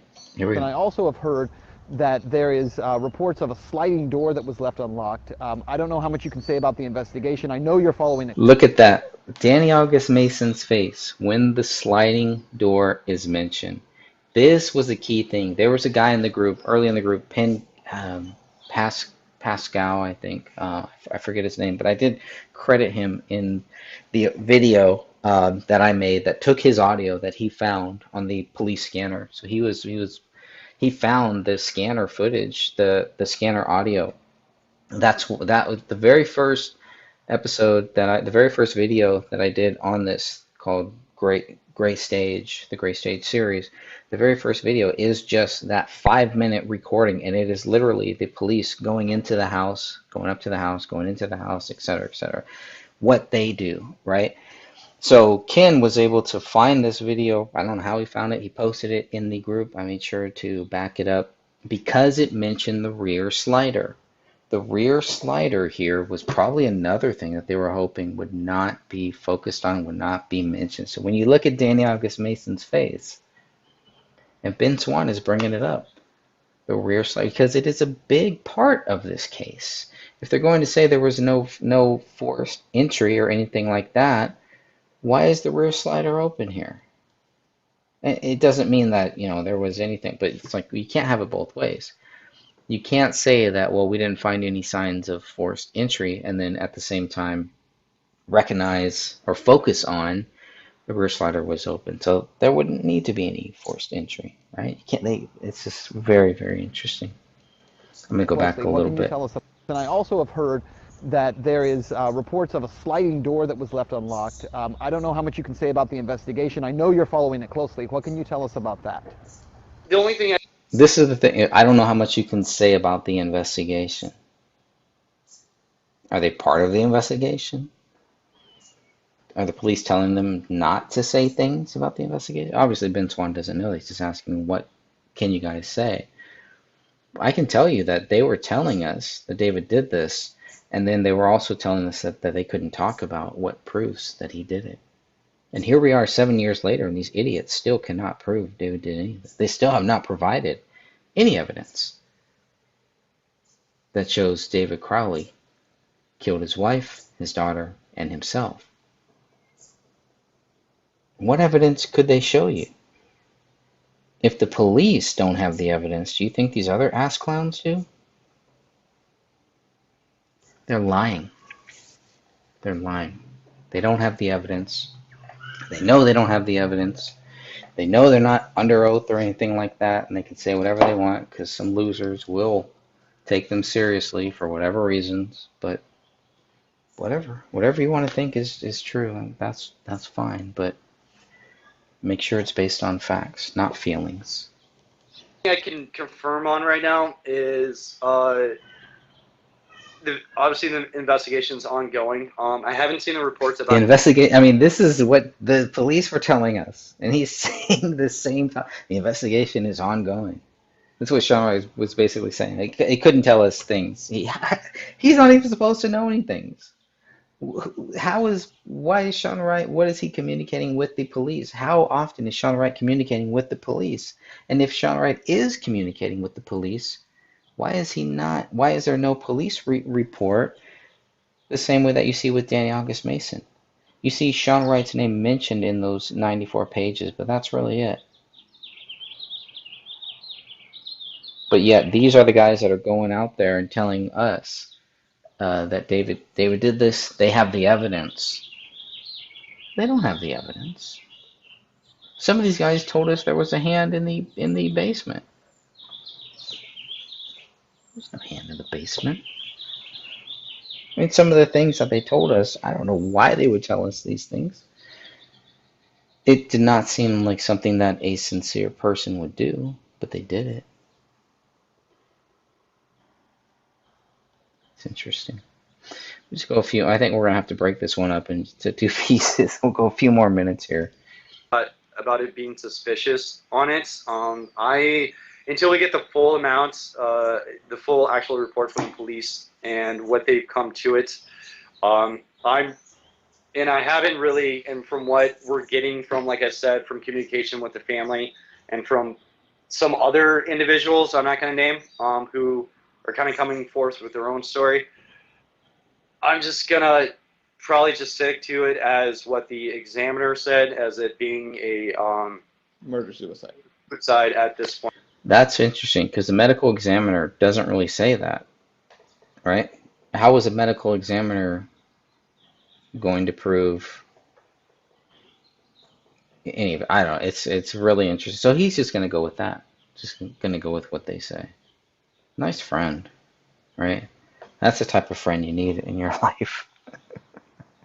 Yeah, Jet, it is very interesting, and unfortunately, I have to shut this down. But on my channel, Jet, if you want to watch just the whole interview of just Danny August Mason, I do have that up there.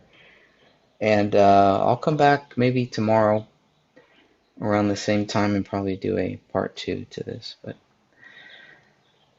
God bless you all, and I just want to thank you all for for joining here. And I will definitely be back either maybe tonight, but most likely tomorrow around the same time. All right, everyone. Talk to you soon. All right, and welcome back. We are now going to go through part 2. We did not finish part 1 of looking at Danny August Mason's interview from January 23rd, 2015. This may be the first and the last interview Danny August Mason did, and there's probably some good reasons. So if you've seen the first part, we covered about 15 minutes. Catherine is joining us here as well. Hey, Catherine. Hey, Always Fred. good to see you. And we'll spend as much time as we have here with the time that we have here. So here's what we're going to do. I'm going to do a screen share, and we're just going to continue on. Catherine, if at any time you want me to pause or stop, I know I specifically, since you said you were going to come on, I specifically put it on this part to make sure I didn't get this wrong with the medical examiner. So I'll play what Danny August Mason says, and then we will go from there. So I'm transitioning. Hopefully everybody can see the wonderful Danny August Mason here, as long as you do on camera. Then what I will do is I will maximize this. This is about 15:23 here, so I want to get your thoughts on this, Catherine. Here we go. I want to say hi to Ellie. Hey, Ellie, thank you for joining us in the chat. Always nice to have you here. Nice to see you. And Ellie, if you do want to jump on, let me know. You're always welcome to jump on. So here we go. Haven't really, and from what we're getting from, like I said, from communication with the family and from some other individuals I'm not going to name, who are kind of coming forth with their own story, I'm just going to probably just stick to it as what the examiner said, as it being a Murder-suicide. suicide at this point right now. Danny, let So that's what I wanted to just pause it there for a second, Catherine, Okay. and go back to, because if you notice what he's saying, he's just going to stick to what the medical examiner says. At this point, what has the medical examiner really said? Okay, we're January 23rd.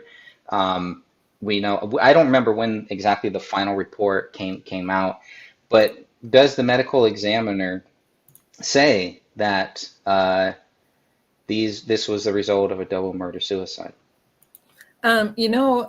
And I was just going to go try to pull it up real quick and see when those reports were done. I don't know if they found it out that quickly because they would have to wait for the toxicology reports. But what I find interesting is he's like, oh, well, some stories that some people are making up, that type of thing. Well, everybody kind of has their own thoughts. So really? And then he's like, well, then I'll stick with what the medical examiner has to say. Well, let me see if you even know if I'm pulling it up right now to see when they were signed. To see what the medical examiner, what the date. I think there's several dates, but I don't believe it was by January 23rd. No, they signed them on, Jessica signed hers on February 23rd, and then Dr. Maury signed his portion on March 22nd. So this probably didn't even become available or, to anyone until after that date, because they have to wait for the toxicology reports before they can even come up with anything. Would they have been given maybe the family and friends a little heads up about, hey, this is what we found? We think the medical examiner saying, yeah, I think this is a double murder suicide. I don't see anything where the medical examiner disputes it, but does the medical examiner ever come out and say this is a double murder suicide? Well, I think they put on David's, I think they did list it as suicide on his cause of death. Okay. I'm pretty sure that they listed it as suicide. Because they're saying that on David's autopsy, they're saying that he shot his wife and his daughter and then shot himself. And I'm like, how do you know that? You weren't there. And it's like, but whether or not, could the medical examiner have been saying something to the family? Yeah, but I don't think 5 days after the bodies were found. Yeah, it's pretty quick. Yeah. There. When all these guys are out there doing this, what we call this tour, this world tour, where they're going out and pretty much saying that David did this. We need to not question it. And you can even see Danny August Mason kind of hints towards some of that. I'm not going to listen to what other people are saying who have their own thoughts and their own views on it. It's like, well, I thought we all had our own thoughts and views on it, but I would have really thought these guys would be the first people out there saying, look, there may be something weird. It's just very odd that they are the first people out here saying this is what happened. David Crowley is guilty. That's what they're basically saying. Within 24 hours, within a couple of days, they're out there not only saying it to other people, they're trying to convince everyone else of the same thing, and then getting pretty angry when people question them on it. And that is such a huge red flag.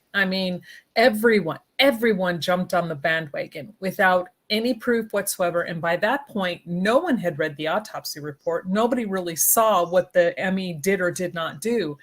And the fact that the skull piece, the ME didn't even mention that skull piece. And it is clear as day there, we've been over this a bazillion times, that there are straight lines and you see imprint marks. She doesn't even talk about that. The only thing she says is that it articulates well with the remaining portion of his skull.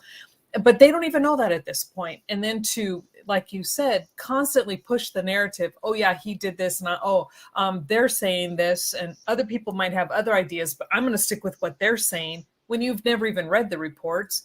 And then, like you said, get angry, downright angry and violent at anybody who says, no, wait a second, we want to question this. So now I'm going, why are you angry? Because people are standing up for your friend. Right. Shouldn't you be standing up for your friend? Shouldn't you be going, hey, wait a minute. Yeah, we kind of had some disagreements, but I knew him. I knew how he was with his wife.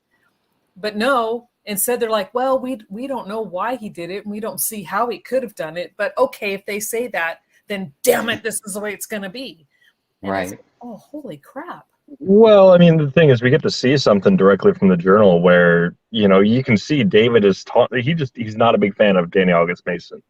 Right. And that's us first and foremost here. And I'm pretty sure Danny August Mason, because it's pretty apparent that they knew about the deal, at least to some extent, that they felt like they were cheated and they felt David was in the wrong for this. I mean, that's pretty clear. And it's kind of frustrating because it's, you know, that, like you were saying, they've thrown up all these red flags throughout this entire case, you know, especially since the beginning.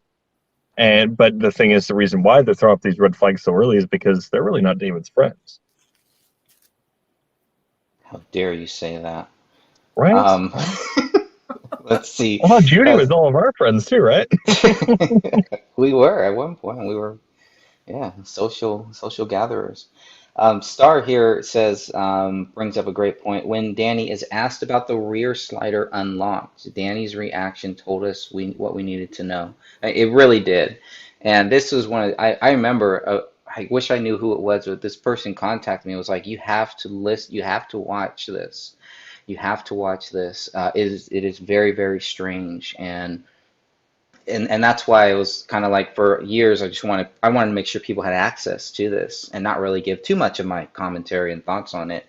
Because when I watched it, I mean, especially at that point, and it would be great to have a body language expert or something actually watch this video in real time and maybe get some really good thoughts on it. Because when Danny August Mason mentions that or when the slider gets brought up, and I don't know if that was supposed to be brought up, to be honest with you. I don't know if Danny August Mason knew what the questions he was going to be asked or not. But yeah, you can clearly see he is a bit frustrated when that comment is brought up. Did you show the part about the slider? Was that last week's? Yeah, it's actually just a few minutes before. If you want me to go back, I don't know if you've seen it or not. I If you want me to go back, I haven't seen it in a while. Okay, I could try to go back, and we can go over that a little bit here. So let's see. It's probably still. Yes, it was. Still showing. It was an oops moment. Whoops! I did it again. Brittany. It's Brittany Biage.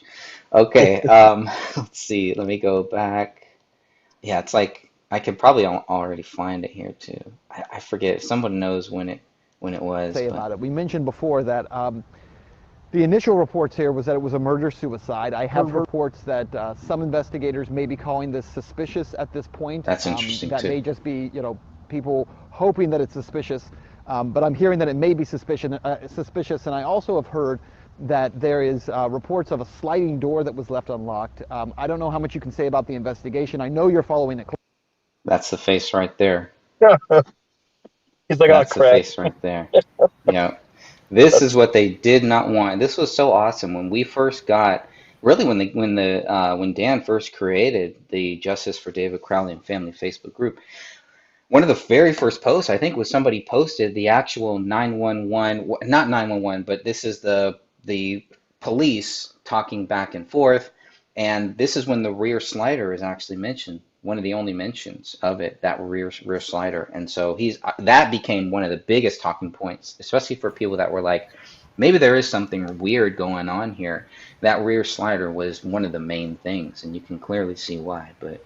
Well, yeah, because if it comes out right away, like this soon, that the rear slider was opened and unlocked, right away, that should tell people that there's a possibility that there was someone else involved.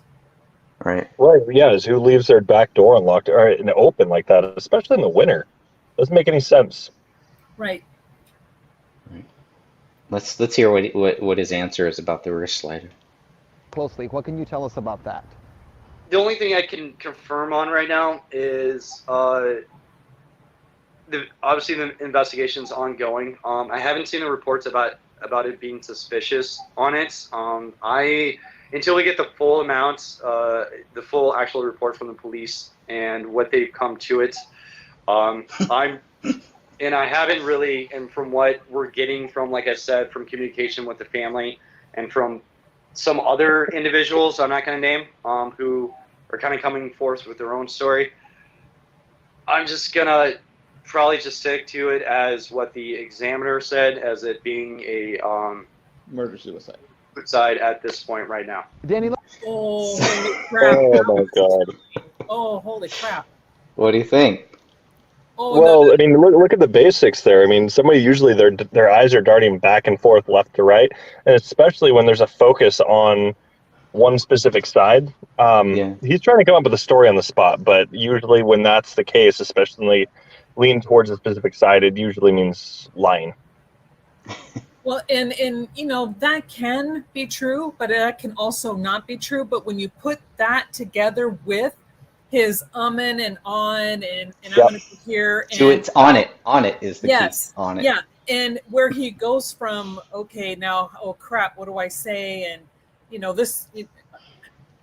well, oh my God, okay, holy, that's all I can say is holy crap. This Hand on is, the mouth. like William was saying, this right here, his body language, how he's saying it, how he's responding, there are red flags everywhere. So Everywhere, yeah. why did the police then not question him? And again, I'm not saying he's guilty, but I'm saying he is behaving in a way that is not consistent with someone who does not have knowledge. Right. Yeah. It would be good to go back and look at the date that the police did talk to him, how far out it was. I think they probably talked to him first, and then he did this, and then But he the went. little bit that they talked to him, that's not an interrogation. They should have brought in interrogation kind of sounds rude or like really intense, and sometimes they are, but other times you have to interrogate someone to rule them out as well. They only went and talked to him and chatted with them a little bit, and this is where he's like, they start passing the cops off onto each other. I think Danny says, did you talk to Mitch? And then, you know, and then oh, did you talk to Chris? And oh, Chris, like, oh, did you talk to so and so? So they're constantly sending them in this huge loop, and never really were they brought in and questioned. Yeah. I mean, especially after Danny Mason says he was just a quote unquote actor. That's it. And even this Ben Swann, when this first came out, the URL lists Danny August Mason as a co-creator. Right. That's in the actual URL, which is taken down now. You can't find this anywhere else, maybe. So I don't know, but it's pretty interesting. I don't know what happened with Ben Swann. His whole website, I don't know. I haven't really looked too much into that, but it's pretty interesting. So. Well, what's more is you can always you can take a look at this guy on YouTube at Enigma. That's all he really does is body language. There was another one that used to be on YouTube as well, but she's not up anymore. But she was really good too. I don't remember her name off the top of my head, but Enigma might be one to go and worthwhile, you know, getting in on this. Interesting. Yeah. How do we do that? Maybe you can help us send it over them. Yeah, I mean they're just on YouTube, so you could probably hit them up through there. I think they accept the business inquiries. Right? Oh, business inquiries. Okay. You Yeah. know, like Elle was just saying, it's a cluster of deception. So it's not just one thing, because if one person, if they're being interviewed or talked to, and yes, they can look up, because oftentimes when you recall, you'll look to the right or to the left, and it's just recalling memory. But it's everything. It's the fidgety. It's the Right. and this and this and then the too much information. Giving too much detail, then wait a second, in detail that really doesn't matter. You know, like, who cares what other people are saying? The question is what about the rear slider? He talks about everything but the rear slider. Right. So there are a lot of things in there that are red flags. Right. Yeah. If I could ask Ben Swann anything, it would be like, did you let him know you're going to talk about the rear slider? Because that is one of the most Didn't seem like deer in it. the headlights moments I've ever seen. And it's pretty interesting because I don't think Danny August Mason does any interview, face or video interviews after this. Maybe he did. Maybe he did. I haven't seen any. I think they were like, he was going to be out there front and center and trying to convince people. And if this actor can't do it, then who could possibly do it? So for me, it kind of opened up that door. Like, wow, this guy is an actor. He's stuttering more than I stutter on my worst days. And he shouldn't have to, because all he has to do is tell the truth. Now, it's understandable that there are things that he can't talk about or anything like that. Then don't even do this. Don't be out there.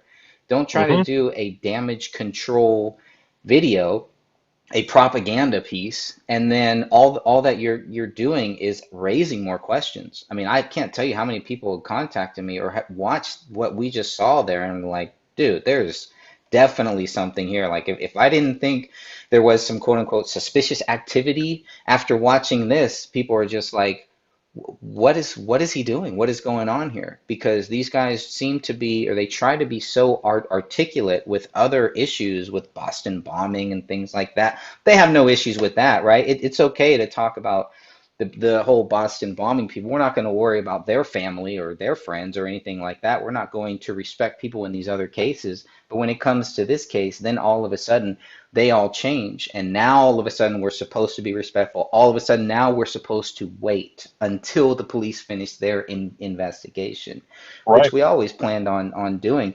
But these are not guys that waited for these investigations to be finished. These were guys that were telling us all that what they do is they go out there and pretty much see the other side of it. That's what the Gray State was. That's what the Gray State trailer, that's what a lot of things they were working on. That's what it was all doing. It was showing us the other side. And Yeah, here they are selling out. Yeah.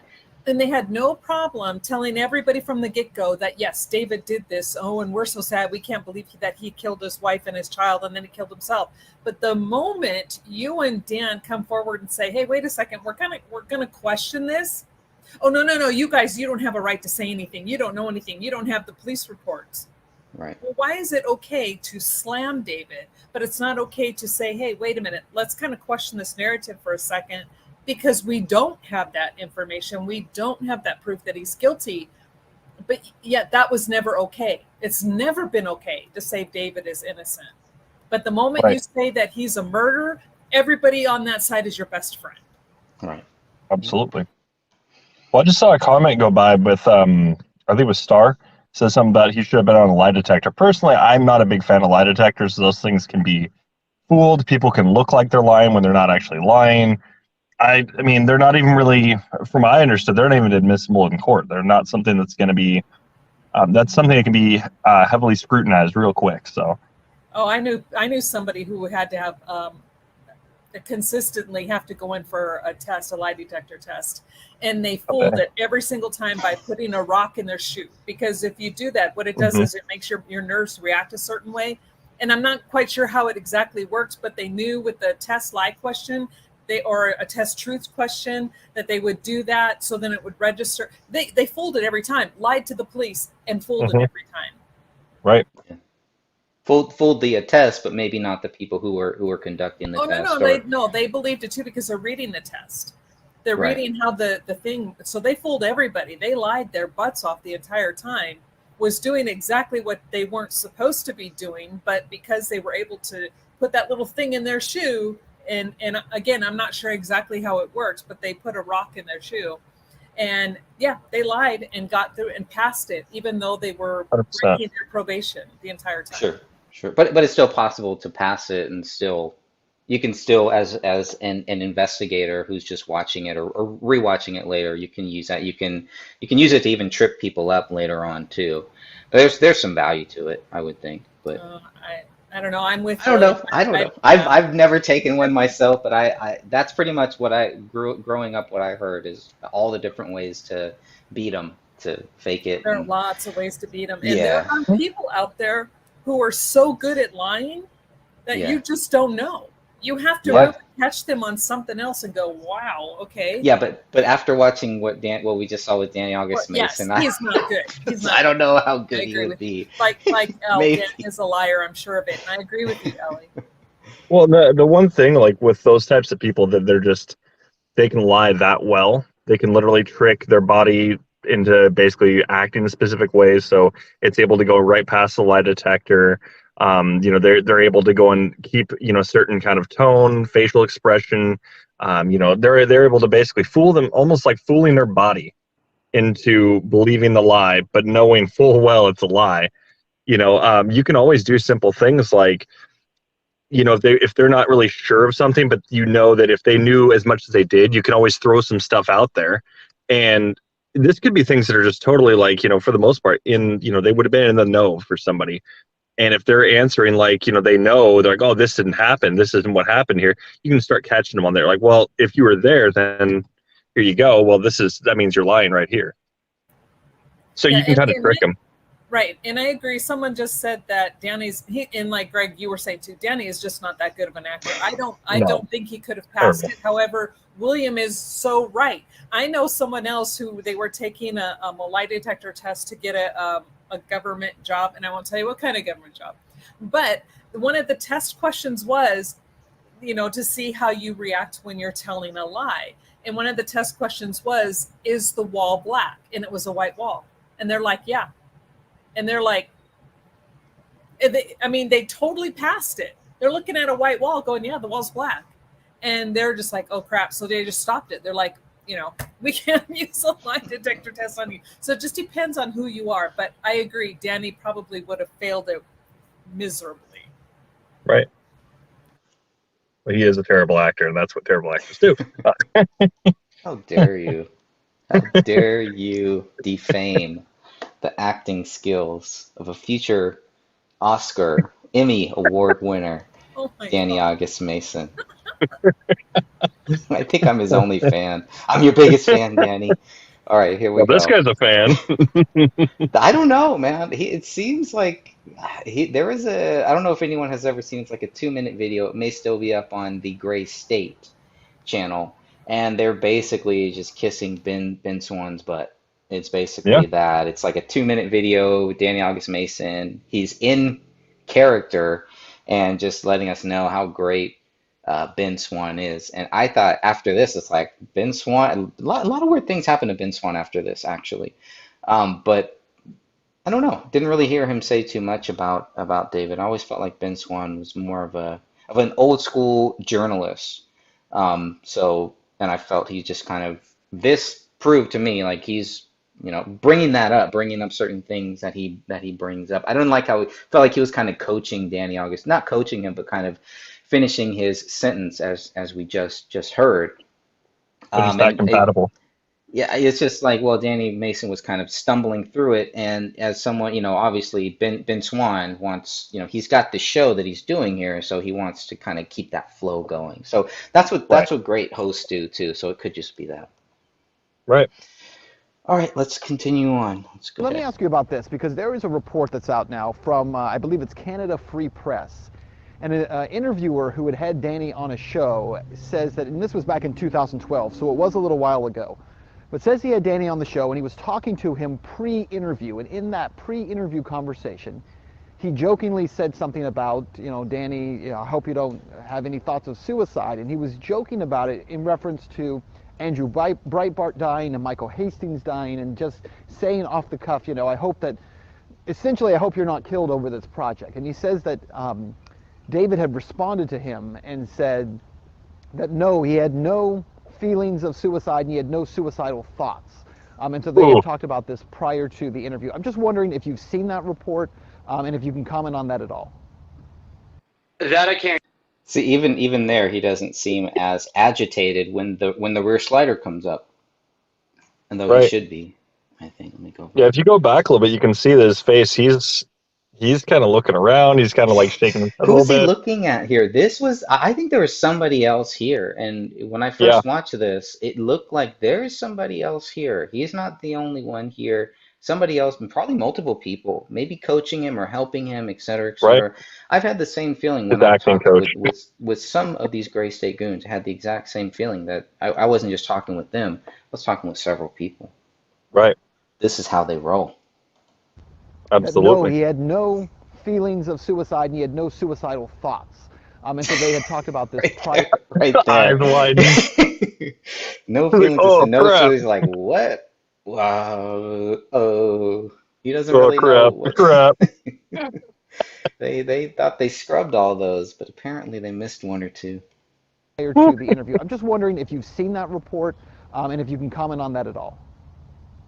That I can't comment because I don't know, and I don't totally. I'm not familiar with the interview on it, so I won't be able to comment on. That would be news to you. You weren't familiar with that conversation prior to. I'm not. No. Breaking. No, he knows about it. He just can't comment. Funny because he even called them out on it.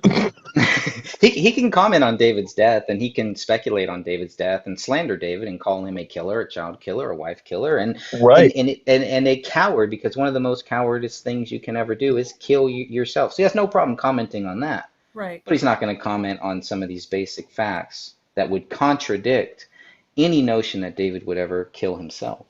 Pretty Well, it's interesting. funny, like I was saying, because Ben Swann literally corrects him. He's like, what? How He's dare like, you no, correct me? your prior knowledge. What the hell are you talking about? The only part of that conversation I would have been familiar with would have been on what would have taken place during the part of the interview. I know that knowing David, any point, I mean, of the suicide and the extreme of the tragedy doesn't, like I said, it doesn't, for us, it still doesn't make stumbling like sense. Biden. Danny, I just want to ask you this. Did you guys ever have this conversation? And the reason I ask that is because, look, I've been asked this question many times before. A lot of people have asked me dozens and dozens of times, do you feel safe? Do you worry about being killed for what you're doing? They jokingly say, are you suicidal? And they don't say it making a joke out of suicide. They say it, in reference to Andrew Breitbart. They say it in reference to Michael Hastings. And they say, look, I hope that you are safe in what you're doing. And so they ask the question, you're not feeling suicidal, are you? I'm just wondering, did you guys ever have this conversation about him fearing for his life, feeling threatened? Is that a conversation about death that you guys ever? If people don't know who Ben Swann is, I won't spend time on it, but please go and look up this guy. Look up some of the things that he's done, some of the confrontations, things like. There's a reason why people have asked him if he would ever commit suicide. It's a standard thing. It's almost become a normal thing where, and like I said before, many times it takes 3-4 seconds to just say, I will never commit suicide. Put it on record. If somebody does try to frame you for a suicide, then you'll have the evidence right there. Oh, I might as well say it now since my Twitch channel was taken down, and I was saying it pretty regularly. Yeah, I'm not suicidal, nor am I homicidal, nor is my family homicidal or suicidal. So if anything happens, I mean, you know what to do. Look into it. Same thing. Yeah, look into it. Well, and the thing that gets me is we know that David went on Alex Jones's show and stated he was not suicidal. And was Danny with him during that interview? I can't remember. Yeah, he was. So then he does know. He knows exactly that David stated that. So why would he kill Ben Swann? Did David state it during that interview, the Alex Jones interview? I'm almost positive it was Alex Jones and it was broadcast. Right there. There was a Hagman news report that came out where Hagman, one of the Hagmans, but basically said that he said he talked with David offline about this, and David told him that he was not prone to suicides. Sean Wright has said the same thing.An Wright is on record also saying the same thing about David. I do have this clip saved somewhere. I mean, because as soon as I saw that, I'm like, oh my goodness. But it was broadcast. I'm almost positive it was Alex Jones. And again, that I'd love to get the quote. Maybe you can help me find that one. I'll see if I can find that, because that's the first thing I'm like going, wait, he's telling people publicly less than a year before he's dead that he's not suicidal. And so then all of a sudden they're like going, okay, now not only is he suicidal, now he's homicidal. Okay. Yeah, I'd love to hear that. I know, well, there's a couple of speeches and things like that he has done. So yeah, it will be good to calculate to add that, because I only have 2 on the record. So obviously there's a few that I'm missing here where David has said that, or where it's been commented that David said it, but to get it directly from him is obviously going to be. It was from him. Best way. Awesome. Thank you guys for having me, though. I gotta get back to work myself. So. Thank you, my friend. Thanks for joining. Of course. All right. I'll talk to you guys later. Bye. All right. Let's keep going here. Brad. We've had that conversation early on it, and this is when, but then there was a period when David started putting distance between his friends and his family on it, and that his I know that he was going through a personal transition, and I don't know if he was battling a lot of the bigger pictures. I want to go back for a second there, where he was saying that David was distancing himself from his friends and from his family. because there's been a lot of speculation, a lot of stuff about that, which, you know, the more that I look at it, it's not as black and white as they want to make it sound. Right. Why did they just want to say, yeah, he was distancing himself from his friends and family? First of all, I don't believe that he was distancing himself from his family. All right, this family, if let's just look at David's side, not Komel's side, because we know there's an issue with Komel's side.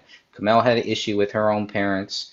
They were not talking. At any point, Komel could have picked up a phone and talked with them. So I'm not buying anything that David was keeping her away from talking with them or anything like that. If she wanted to, she could have. Whatever the issue was, whatever the real things that were going on. And I'm just guessing here. Obviously, I wasn't there. I wasn't a part of this. But a lot of these guys weren't either. But they never bring up any of the stuff that we have read in David's journal that show why he was distancing himself from these quote unquote friends, because they were leeching off of him, because they wanted things from him, because they were looking to him to be this leader. They were looking to him, and he's a young father. He's a new homeowner. He's, you know, a husband. They've only been married. They haven't been married for that long when you really think about it. They're both young, and they're trying to get their life going, and they have this great opportunity for David to get his foot into a door that is almost a door almost impossible to get yourself into, to the actual Hollywood door. Many people have done it. Many people have done it and turned away from it. Many people have gotten close, and it didn't happen. And that's where David was. This was about to happen for him. This is going to be a life-changing thing for him, for his work, for everything. And he would be a credible person because he is a person that served this country. You know, that makes him very, very credible. I think it would have been a lot. And they were going after soldiers right around that time. They were going after many soldiers, especially if they were speaking out against the wars. They were really going after those soldiers. It didn't matter if they were current, former, et cetera, et cetera. I think the whole Vietnam thing, you know, the deep state, whatever you want to call them, these people, these evil people, really learned a lot from the whole Vietnam and how powerful a soldier who served his country or her country can come back and really explain to you what the war is like and how wrong it is for us to be in these other countries. You know, it doesn't have to be that, oh, all the soldiers are evil and they just want to run around and kill people and all that stuff. It's a very complicated thing. And for us, for people like me who have not served, who just, you know, look at this stuff and obviously can see, you know, the good side, can see the bad side and everything, it opens my eyes when I hear some of these stories directly from a soldier who was there, who was fighting in these wars that they did not agree with. And by the time they realized that we should not be here, what could they do? What could they really do? You know, but be court-martialed or something like that. So anyways, little off topic there, but I just feel like David would have been a very credible person. And well, you know, and I think that's why I fight for David and his character and his name, you know, because at the time I was married and my husband was sent over to Desert Shield, Desert Storm. My brother Russell was over there during Desert Shield, Desert Storm.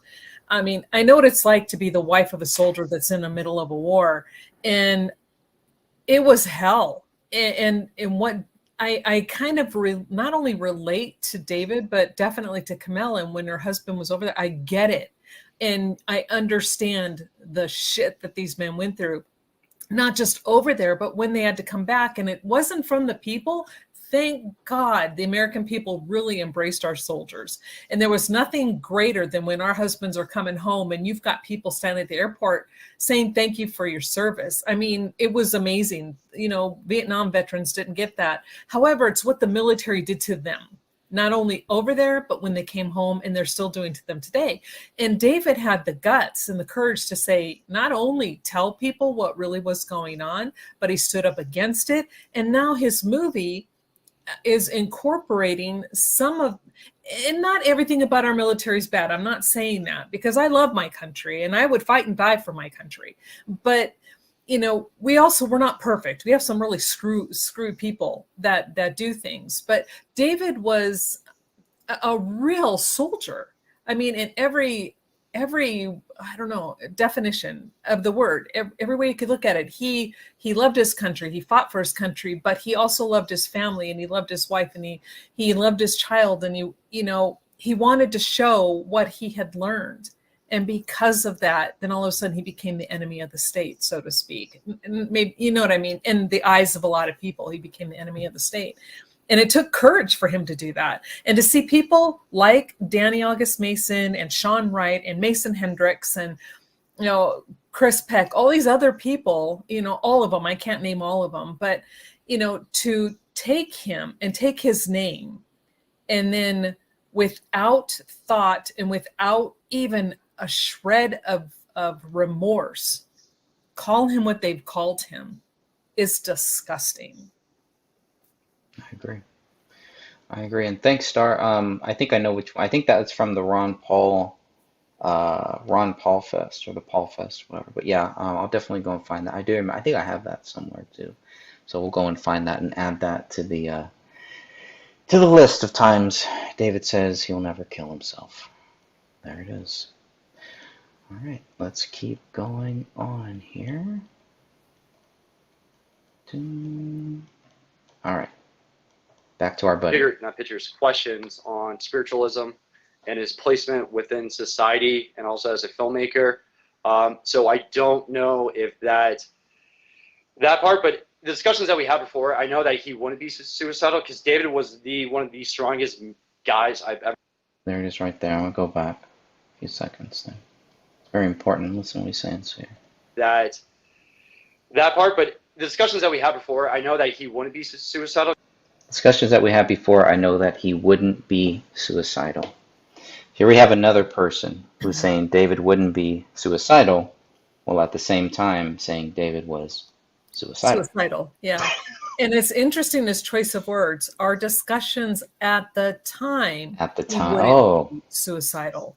Nice so catch. it's like, yeah, you got to catch what he's saying. So then it's kind of like, well, yeah, he never said he would do that then, but it leads the person who's going to now go, well, then what about now? Maybe he's right. Yes, back to the deceiver.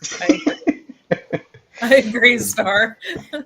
His breathing. Oh, I didn't catch his breathing. Yeah, he does the catching his breath. Watch his face reaction. Do you see his shoulder? No, what's the shoulders? The shrugging. Yeah. The shrugging. Interesting. It's all deceptive. That's all deceptive behavior. So strange. He means suicidal. I guess maybe it's a Freudian slip or something, but he said not suicide. That's all I know. All right. Because David was one of the strongest. I'll go back. So I don't know if that part, but the discussions that we had before, I know that he wouldn't be suicidal because David was one of the strongest guys I've ever met before in my life, not only intellectually but just physically, all around. When you think of alpha males, he was like to the T of that. So that's why, and like I said, for me to say that it was a suicide and dual murder, it's hard enough to actually have those words come out of my mouth. Do I truly believe that? I mean, I'm going to look at the reports. I'm very analytical. I know David, but at the same time, I got to look at the bigger picture and all the facts, and from the information that's coming in and what David was doing and kind of where he was emotionally at that time. Some of it is up to speculation because the contact with him became less and less in the course of a couple months ago, and that just wasn't me. It was his family and his friends on the same time. So he like was, I said, he was to some extent. I just want to say he's talking about that the contact became less and less, right?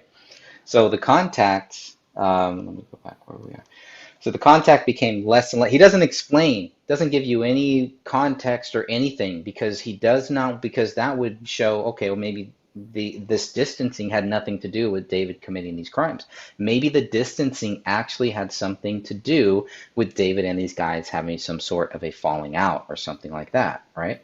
Well, and it's very, hi, Rick. Cryptic. That's so just I just wanted to use the word, not cryptic, but cryptic. That he does this. It's very, he's very sneaky about pulling the attention away from him. On one aspect, it's like, okay, yeah, we really weren't close, but then all of a sudden he's choosing his words carefully, but at the same time, he doesn't know what he's saying because he feels flustered.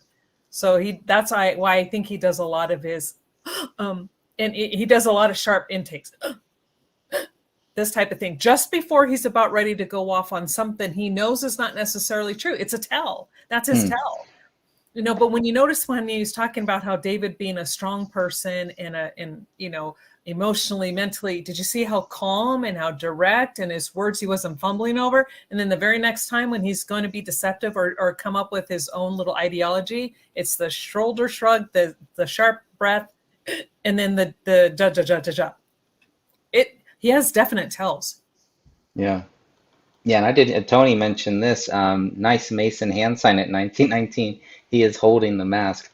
I'm not even catching any of this stuff that people are. I didn't see that either. I'm not catching any of this. I'm looking at what does he have behind him. If you look at this screen, well, I guess I got to go back. I want to see him holding the mask. Yeah, I don't know. I guess this is like a Masonic.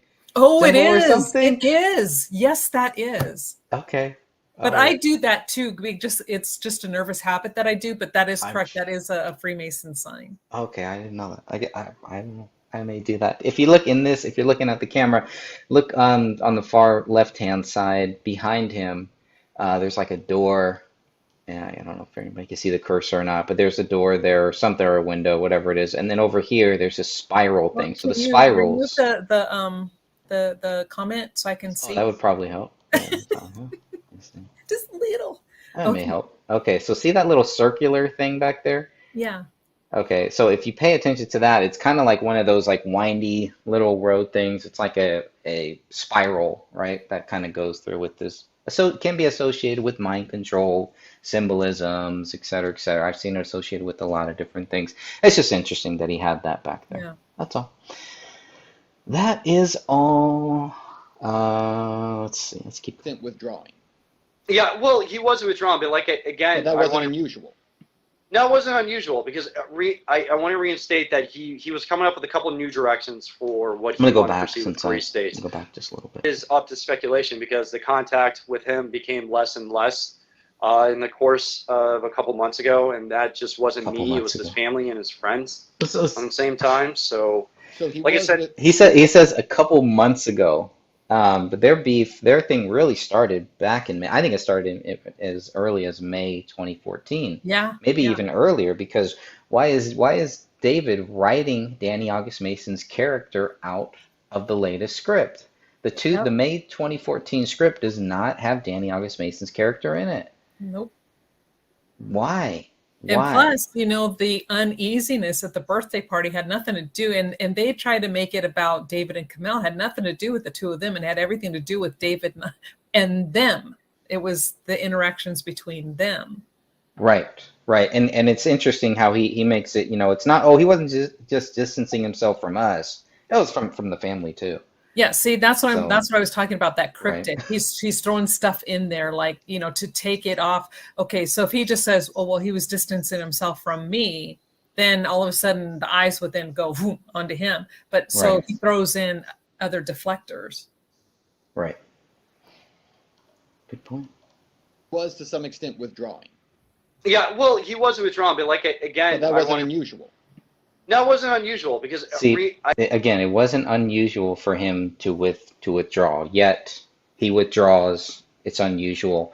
All this stuff is supposed to lead us. It's really for weak-minded people. They're really just trying to attract the weak-minded people who really don't understand anything about this case, who just want to believe that this was another case of a soldier who went crazy and killed his family, and he happened to be on the other side. He happened to be a libertarian, a Ron Paul guy, which was one of the worst things you could be at that time for many of these people, because you had people on the left or blue people, then you had the right and the red and everything. So all of the Obama people wouldn't like David. all of the Republicans who did not like Ron Paul because they felt like he was stealing votes from them, they wouldn't like David. This guy is found himself right in the middle, and he didn't care. He didn't care about that. So it's pretty interesting. And I thought a lot of these guys were right there too.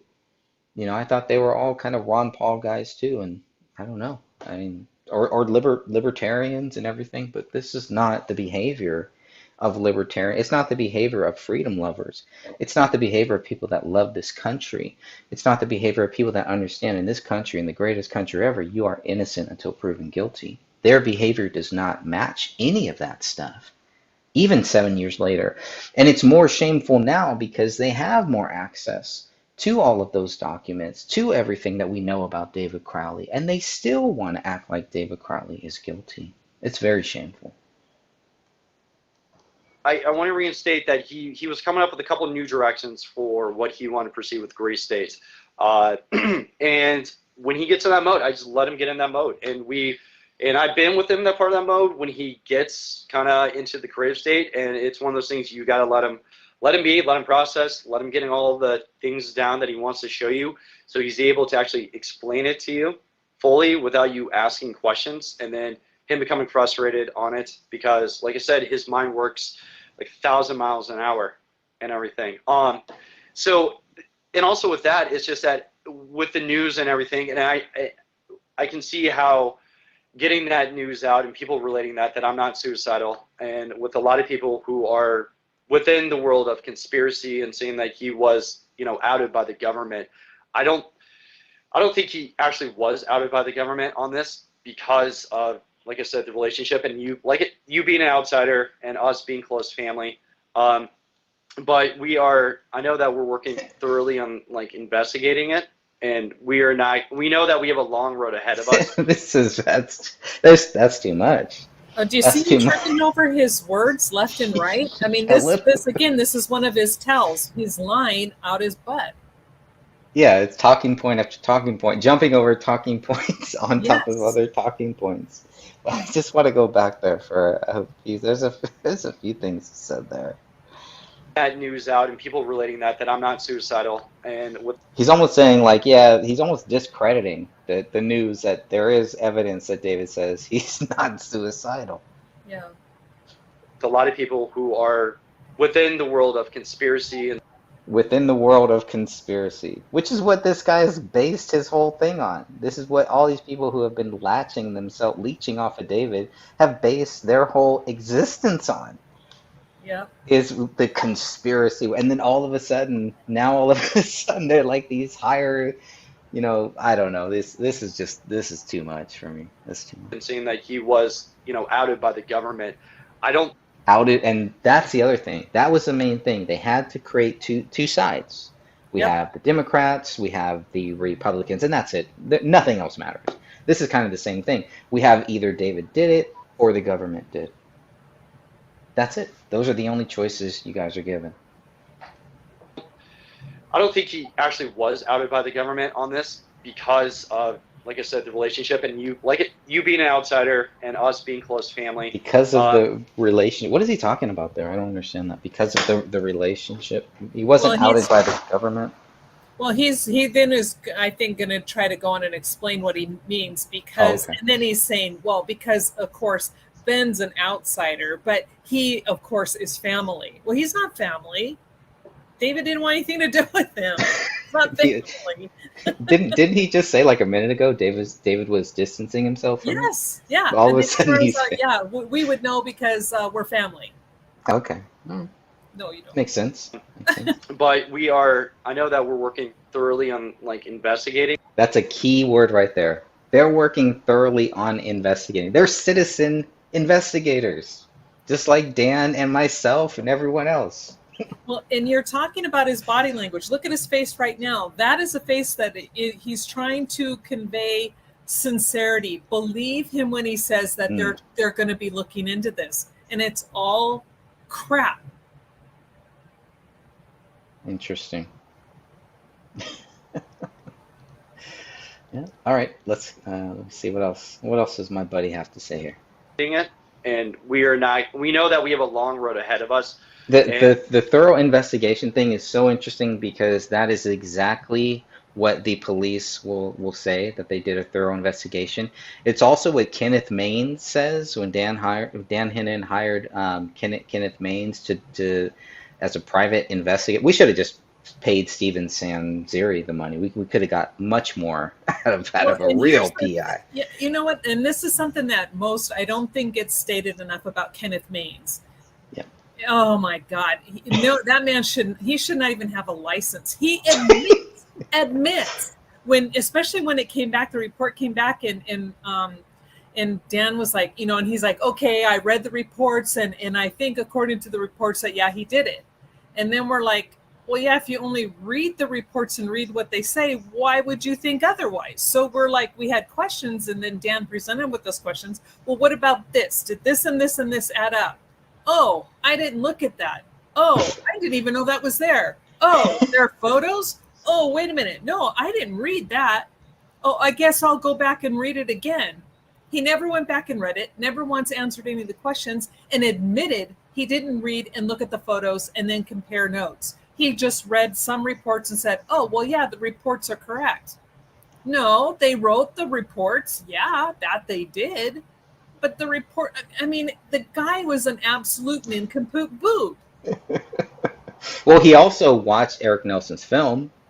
Give him some credit for that. And that didn't raise questions. I mean, and again, this tells me that he didn't do any research at all, even on that, because I found that article where they said we were leading it. We had a directive, and we wanted to make sure that people followed what we wanted. And when they did, we were happy with it. So it was not about presenting a case with facts. They had a narrative, led toward that narrative, and when people followed that narrative, they considered it a success. That's not investigation, and that's not a documentary. That's a smear campaign. And the fact that Kenneth Maines, the numbnut, couldn't figure that out, and the fact, again, I don't like him. And it's not because he said, David, if he had said, okay, I looked at this photo and I compared this and I read, and here's why this makes sense, I could have respected that. And I think we all would have said, oh, okay, cool. Maybe we were wrong. We'll go. But to not do any investigation at all, to read one report, which took him forever to do because he wasn't reading it and wanted to come up with a conclusion anyway. He just stole money is all he did. He stole money from Dan and walked away, patting himself on the back. And then you've got those who are like saying David's guilty going, oh yeah, see, even he said it. This guy, he has no credibility whatsoever. None. Right. Because when we asked him certain questions about certain pieces of evidence, he's like, oh, they did that? Oh, that was in there? Don't tell me you investigated anything if you don't know a blatant piece of evidence. Sorry. I guess I don't like him. I guess not. No, I kind of gleaned that a little bit, but yeah. Not sorry. just a little bit there. All right. Let's continue on. And it's going to take a lot for us to fully digest the actual claim of a... To fully digest. It's going to take a lot to digest. Well, they ate this sucker hook, line, and sinker. They opened up their mouth and just digested all of this shit. And what came out of their ass? The same shit. Exactly. The same old, same old. Murder-suicide at that point. Murder-suicide at that point. At that point. From day one. It's just baffling to me how they can question so many other things. Not going to question this. Shameful. And really shows their true colors. These people don't care about truth. They don't care about what is really happening here. It's all about them. So, yeah, until I get all the facts in, and I know that his family feels the same way, and I know... They said that, and so we waited. We watched this interview and waited for the facts. The facts came out, and what did they do with the facts? They completely ignored them. Why would you do that if you care about the facts? His close friends feel the same way. Like like everybody else, it still doesn't sit right because we don't want to believe it in it, and but we just don't want people to do anything stupid on it and use it for a justification for some other tragedy. Danny, as we Which is what they did. Which is what they basically did, is they used it to make themselves look like a victim when people started questioning, how could you guys believe this theory? How could you guys ever buy into this, that your friend did this? There's a child killer out there, however you want to look at it, whether it's David or whether it's somebody else. There needs to be some factual evidence for the common person to understand who did this here. The police have not given us that. The friends have not given us that. The family has not given us that. They can speculate and they can think whatever they want about David. All right, but we're not talking about that. We're talking about what proves that we don't have to worry about a child killer out there. Is there anything? And in order to do that, we have to be able to say, this is what proves David did it. And if we can't prove David did it, then we can't just act like David did it. Does that make sense? I don't know. Makes sense to me. Well, maybe I'm living in a dream world. Absolutely. It really does make sense. All right. I can't do this. I'm so busy touching my chin. I'm just going to keep my hand on my chin from now on and go from there.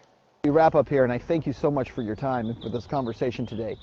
There are a lot of fans of Gray State, of the project, certainly of David and what he was doing, fans of yours, people who have stood with you all and supported this project for a long time. And I know the question is going to be raised, and so I would be remiss if I did not ask you, where does the project stand? What can you speak to as far as that goes? What do people need to know about where it goes from here? Because this project obviously bigger than just you or even just David. It is a project and a labor for a lot of folks. Just wondering what you can tell us as far as the future of Gray State. For all the fans who've been supporting us, we couldn't have done it without the help with you guys. I know that we're going to be, and this is going to be also the representatives of Gray State. For our own personal dealing with the matter and coping and making sure we're at a good spot, we're going to go black for a while until we can fully understand where the direction is going to be. I'm gonna stop right there. This thing where they talk about going dark. This was a key moment here for me. It's like, wow, you guys are going dark. So you're gonna make your comments and you're going to accuse this man and then go dark? How about go dark first? How about just keep your mouth shut? Don't say anything. Let the investigators do their job, and let's all just look at what is happening here. But look at how quickly they were just like, no, we need to make sure. They wanted to steer this to anyone, any groups, the Facebook groups. We had a Facebook group and a Facebook page. These idiots contacted both of the owners of the Facebook page, which is Justice for David Crowley of Gray State, created by Thomas Lapp, and they contacted Dan Hinnon, the creator of the Justice for David Crowley and Family Facebook group. They contacted both of them wanting admin rights. They wanted to control these two groups, or the group and this page. But then they're going to go dark. You know why they went dark? Because nobody was buying their crap. They had to go dark. Because if they kept talking, if they kept running their yappers, it would only, and probably the police probably told them this too, like, you guys are not doing us any favors.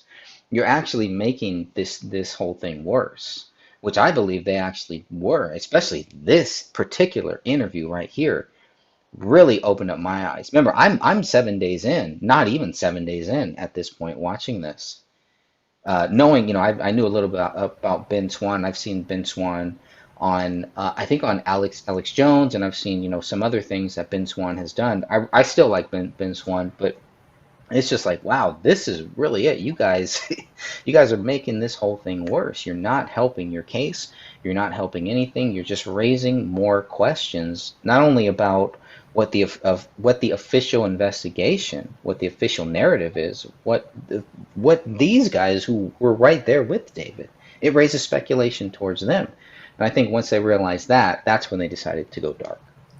Yeah, and two, it's like, yeah, how dark could they have gone when they're going straight to the page? And not only, and then sending you messages because you've posted that from Mason Hendricks. Plus, we've seen what Sean Wright has said is vulgarity and coming out and calling, basically telling you, the world that you and Dan are complete a-holes because you're torturing everybody. It's our fault. Like, you're standing up for a man, and that's torturing somebody, but it's okay, and you're all right by calling him a murderer without any proof whatsoever.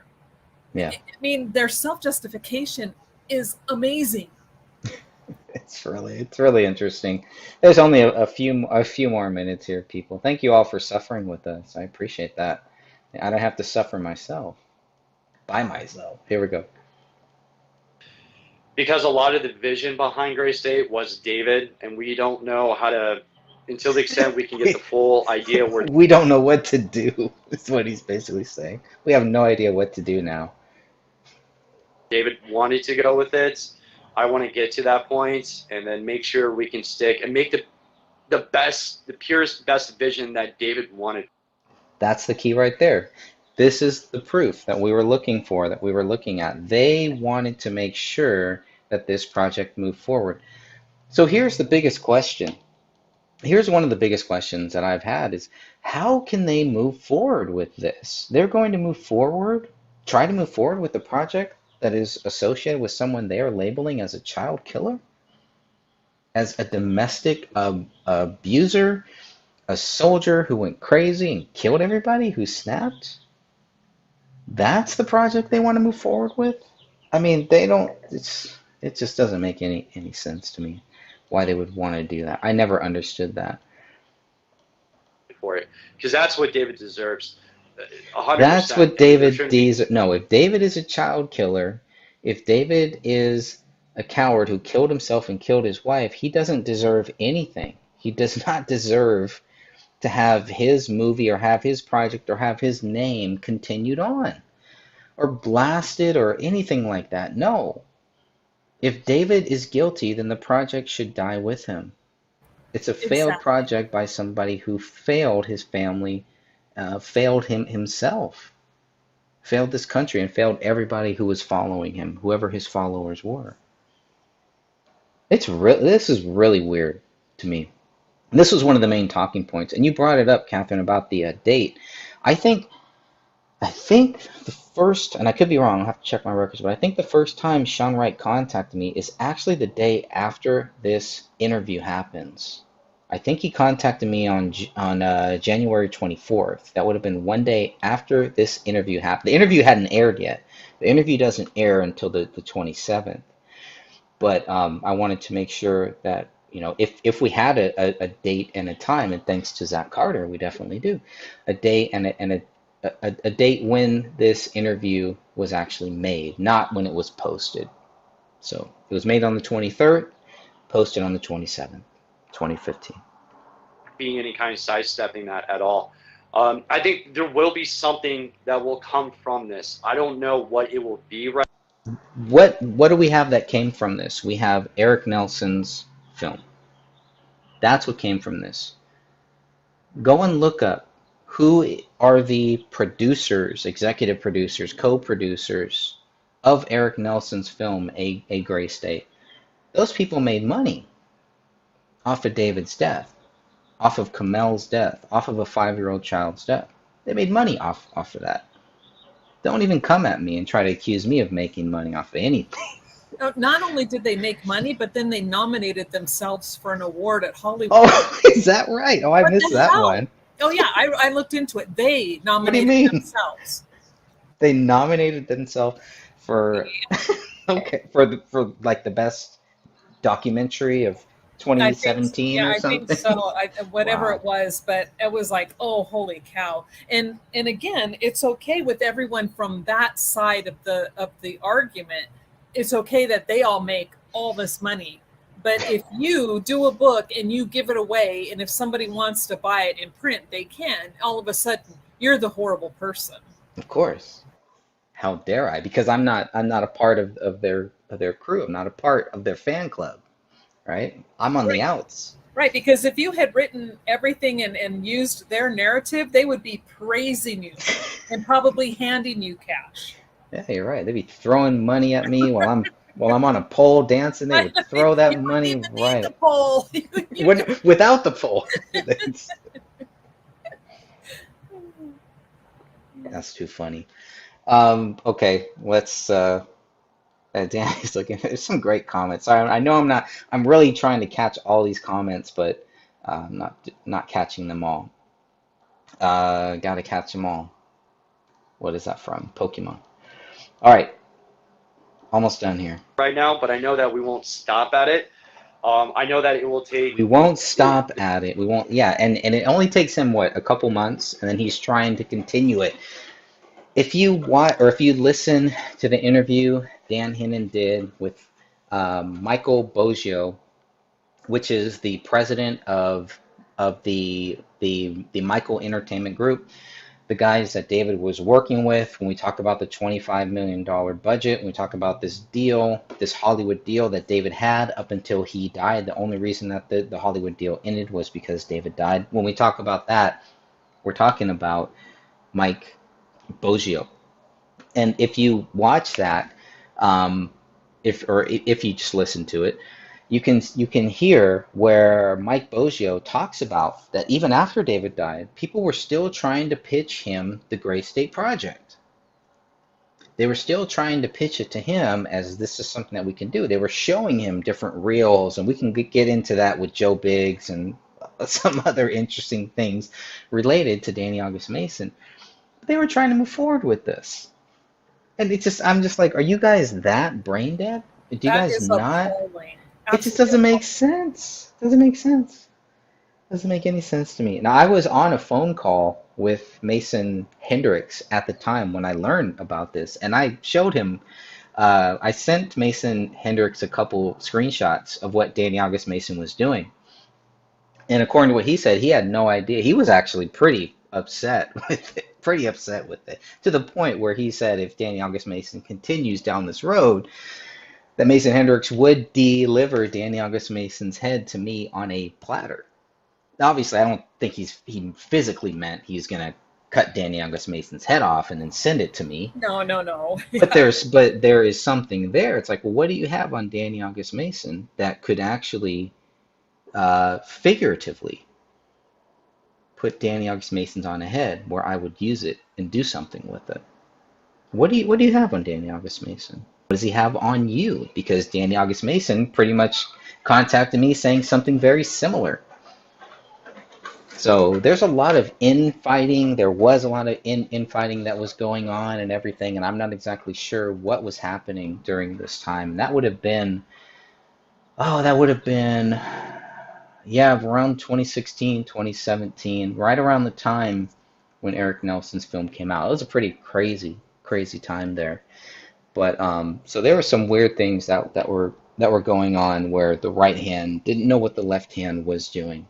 Danny August Mason was posting. Because he had access to the Gray State their YouTube channel, so he posted something that he was not supposed to post, a little 2-minute, 3-minute trailer or something like that, and Sean Wright got all bent out of shape and all this stuff. So there's just all of this weird infighting with all of these guys that pretty much gives you a glimpse. At that time, it gives you a glimpse into what was going on with them and David Crowley, right? Imagine how much they were trying to take credit for all of this stuff with David Crowley when they were all infighting afterwards. It's like you guys are fighting over a project created by somebody that you accuse of being a child killer, and you want to take his project and do something with it. I just never understood that. I know I've said that too many times. The Gray State will take a new shape and form, but we won't. The Gray State will take a new shape and form, and that's exactly what they do. Danny August Mason created something called Dream State, and I think that is kind of his spinoff of Gray State. And he tried to lay some claims to David Crowley's work and everything, and that didn't really work out well for him either. Then he became a Freemason. Then he had some domestic issues, some criminal issues too. He was, twice for domestic violence. Felony charges pressed against him twice. Isn't it interesting how you have at least two of these guys who have claimed that David is a domestic abuser, and there's actually facts that they are. That's pretty interesting. Yep. Compromise. I know that because I won't in general, because I feel like I'll be compromising a good friend and a visionary, and that's what David was.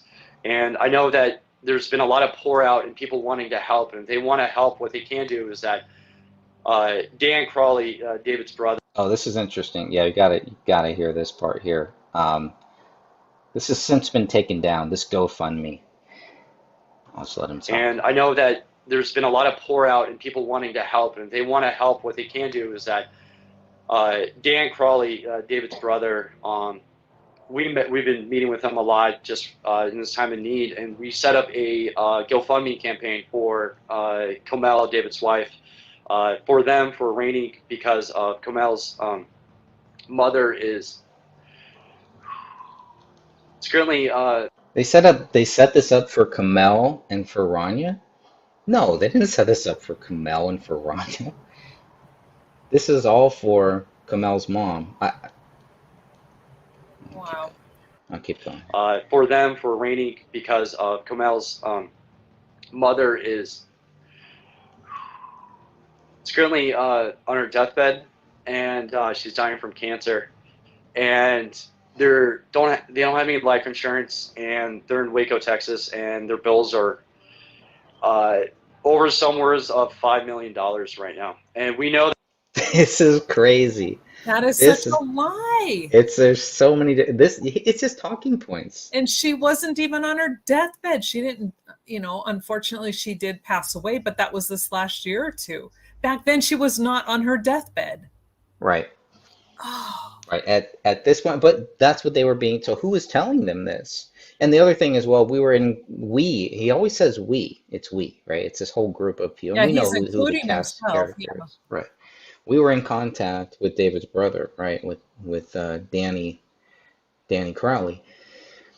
And they're creating the whole thing, or Dan Crowley, with the most suspicious thing, the most weird thing that Dan Crowley Jr. ever did was create a GoFundMe page for Komel's mom. I don't know if he ever met Komel's mom. Did he know Komel's mom at all? Danny August Mason just said, and we helped.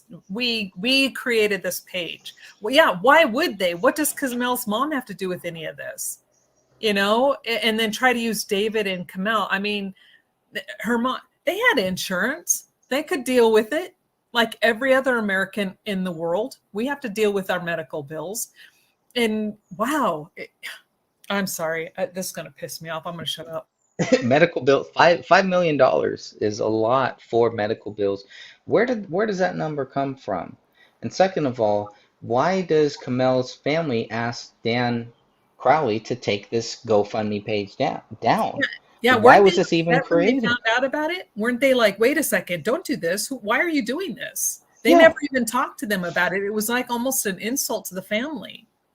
Yeah.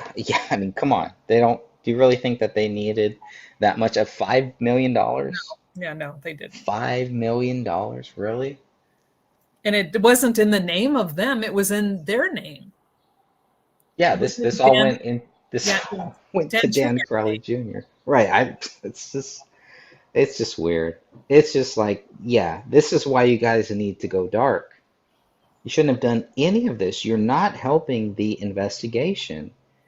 You're doing a pretty good job at, raising many eyebrows. But you're not doing a very good job at just letting the police do what they do and figure out what happened here. Yep. It's really odd. Really odd. But this GoFundMe thing, I think, is one of the most...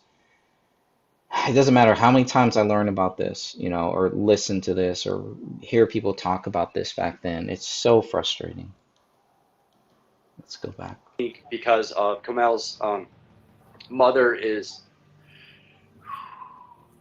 currently on her deathbed, and she's dying from cancer, and they don't have any life insurance, and they're in Waco, Texas, and their bills are over somewheres of $5 million right now. And we know that we probably won't hit that mark with what we have, but to to make something good come from this, we would like people, if they can, and I think you should have the link with you, Ben.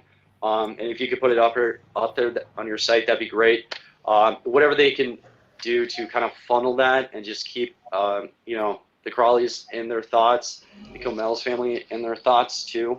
And just know that it could be a little while, but it's not going to stop us in our tracks. Right now, we just have to take some time so we can grieve and just, take care of ourselves first. This Because is if how we you don't, grieve. then what we try to come out with the idea with Grace Day and the vision that David had will not even come close to it. And the last thing I want to do, and everybody else associated with part of the team, we do not want to let the fans down and not get what we wanted to out originally. If David, They don't want to let the fans down, but they have no idea with telling the fans that David is a murderer, is a child killer. No problem with that, but we don't want to let you guys down.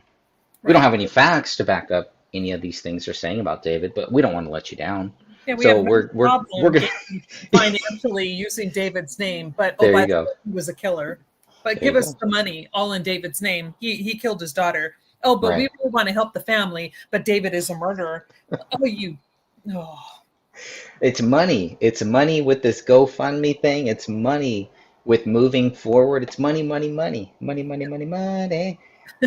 Where is the truth? Where is the truth? Where is, you know what? Forget the money, guys. We're going to find out what really happened here. If David did this, then he's a piece of crap, and we're going to show you guys why. And if he didn't do this, then we're going to find out what really happened here. That's where these guys should be. That's where they should have been. What happened? Because if this was another case, if this was somebody that they didn't know, and this was a big primetime case, they probably would have jumped all over it. yep. But no, it's different. It's all different. David was around. Yeah, and Danny, again, I want to thank you for your time so much, Danny Mason. And by the way, folks, I want to just second what he said there. There are a lot of people frustrated right now. There are a lot of people who are feeling Fuck a yeah. variety of emotions, from sadness to anger to frustration to disbelief. If you're one of those people and you're watching this and you're wondering, how can I channel energy right now? Don't do something stupid.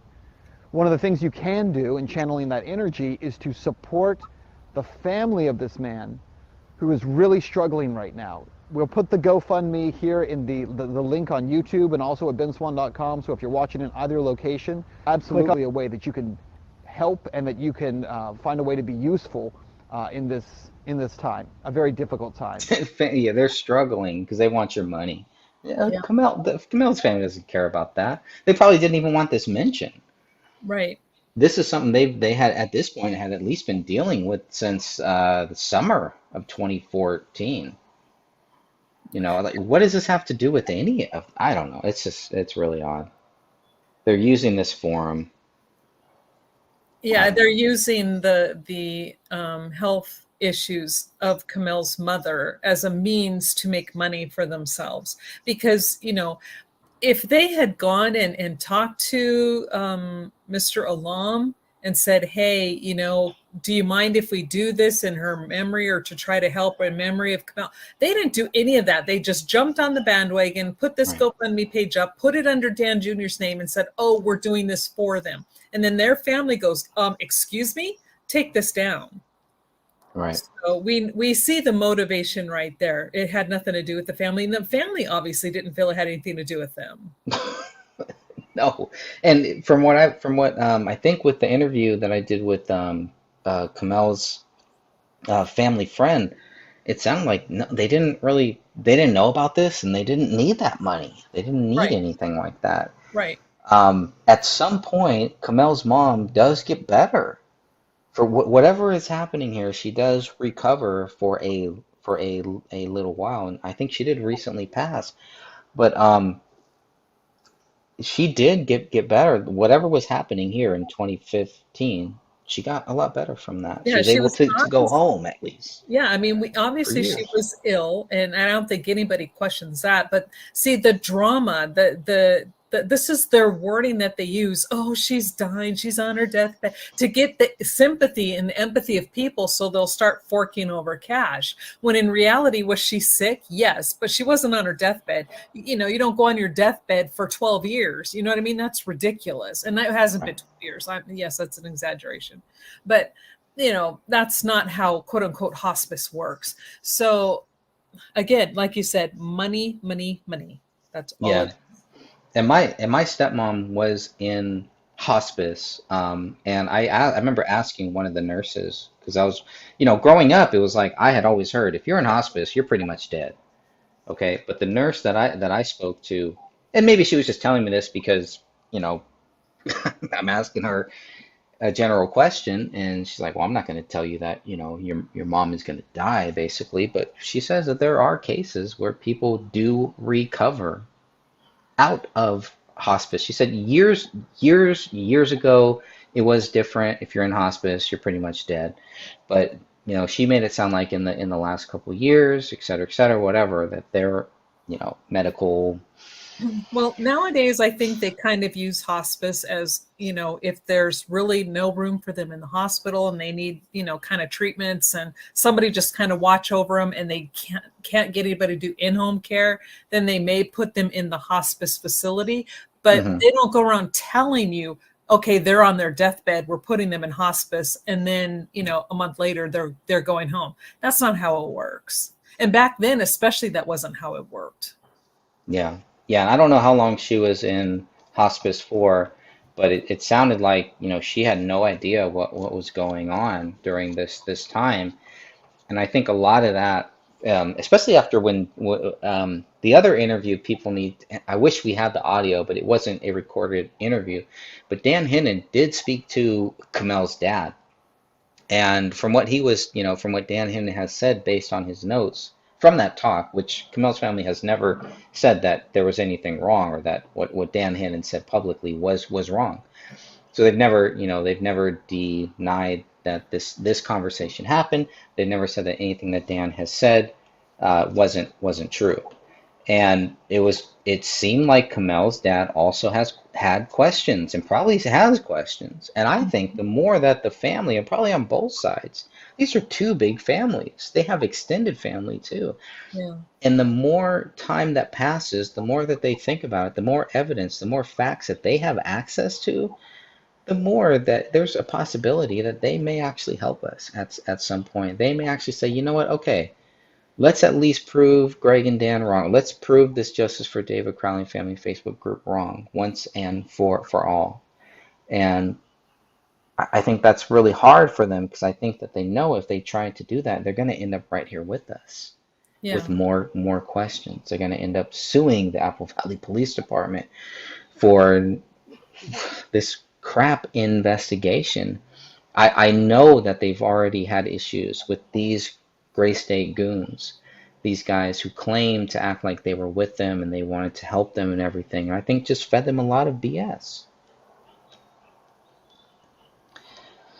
Danny, thank you so much for your time, and thank you guys for watching. We'll see you again soon. So that's how they end it there. It just all ends with the same old thing. So I don't know, Catherine, you have any final words? I'm going to go through some of these comments here in what is Rick saying? Only Sean Wright, and that's because Sean Wright, and that's because he contacted me and he was very rude, very condescending, and would constantly call me really horrible names. So one time I told him, said, dude, you don't know me, don't talk to me like that, and if you can't be nice and a decent human being, then don't talk to me at all. And that was the last we had. Interesting. But he blamed David all over the place and telling me what I was for trying to say David was innocent. This is their friend. Yeah. This is their friend. You're defending their quote unquote friend, but you're the bad guy. Yeah. You're the bad guy. Okay. Yeah, that makes sense. But and now I see why you wanted to do this, and I agree with everybody. Danny's body language is so telling. He has a lot of tells, a lot of giveaways. There's very few instances where he was speaking truth in this interview, and why this wasn't a red flag to everybody. I mean, the police, to BCA, to even Ben Swann. Hello, you can see that this guy is not being truthful and honest. Right. Yep. Well, I think that will kind of wrap this up here. Let's see if there's anything. There's so many good comments coming in. I wish I had more time to really spend on them, but I do want to thank everybody here for joining us, and thank you, Catherine, and thank you, Will, for jumping in, and everybody in our awesome chat room. I really appreciate that, and we will definitely be back talking more. I think we're done with this part, but there's obviously there's still a lot more to cover, a lot more things to talk about. So we will definitely be back here. Thank you all for joining us live. I really appreciate it. Catherine, any final word? Catherine, tell us about your latest video, your latest 2 videos that you just did on your channel. I know I did a live stream. Finally did a live stream with Sophia and I. Yeah, I really wish you were there. Okay, I know. If I could have, I would have been there. I think I was at my dad's wedding at that point. You were, yeah. And you were busy. So next time the issues, Greg will take care. He'll tell me what I did wrong, and we'll get it fixed. But that actually was really good. It went really well. And so I'm going to be setting up another live stream here pretty soon.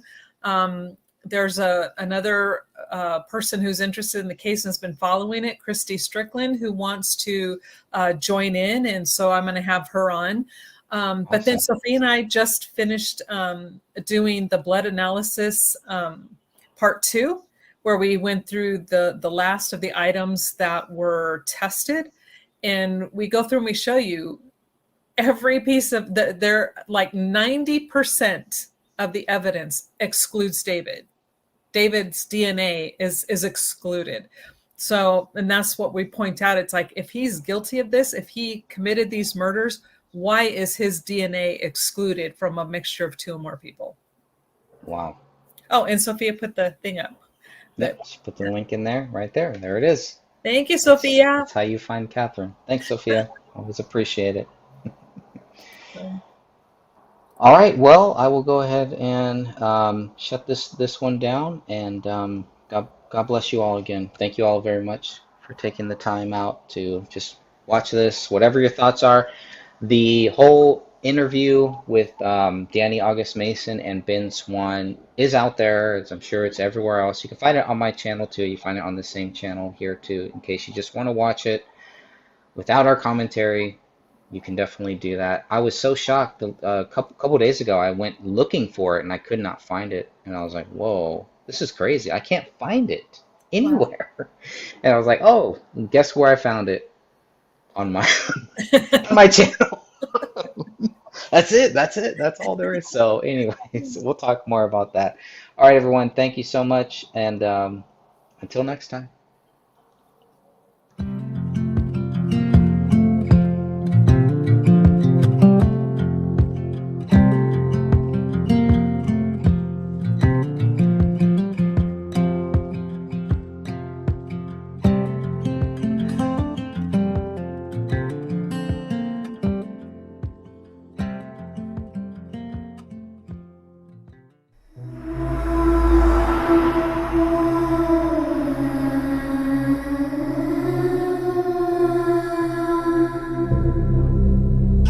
Are you interested in the paranormal, murder mysteries, cryptocurrency, and thought-provoking interviews?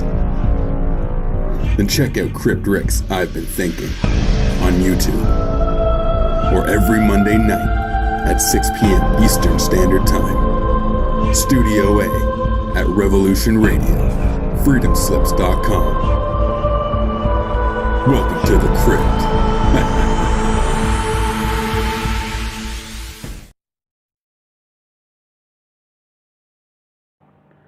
Hello, my name is Dan Hennon. Today is November 24th, 2018, and I'll be providing updates on the Crowley case. Updates.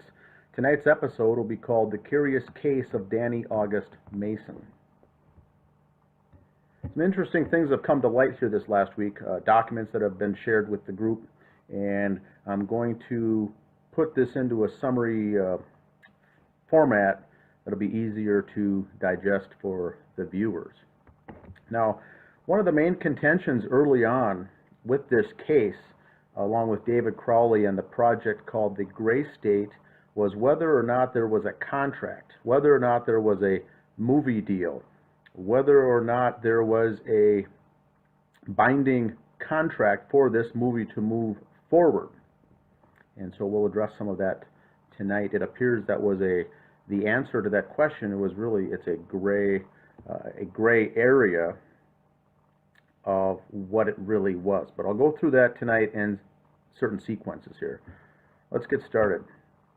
What we do have is that there was a proposal, there was a deal between Gray State, the Gray State Project, and MEG, which is Michael Entertainment Group. And this talks about the deal with the motion picture rights concerning an option, purchase agreement, deal, memo. And so what we have here is a document given to us in PDF format that was really made or agreed on July 25th of the year 2014.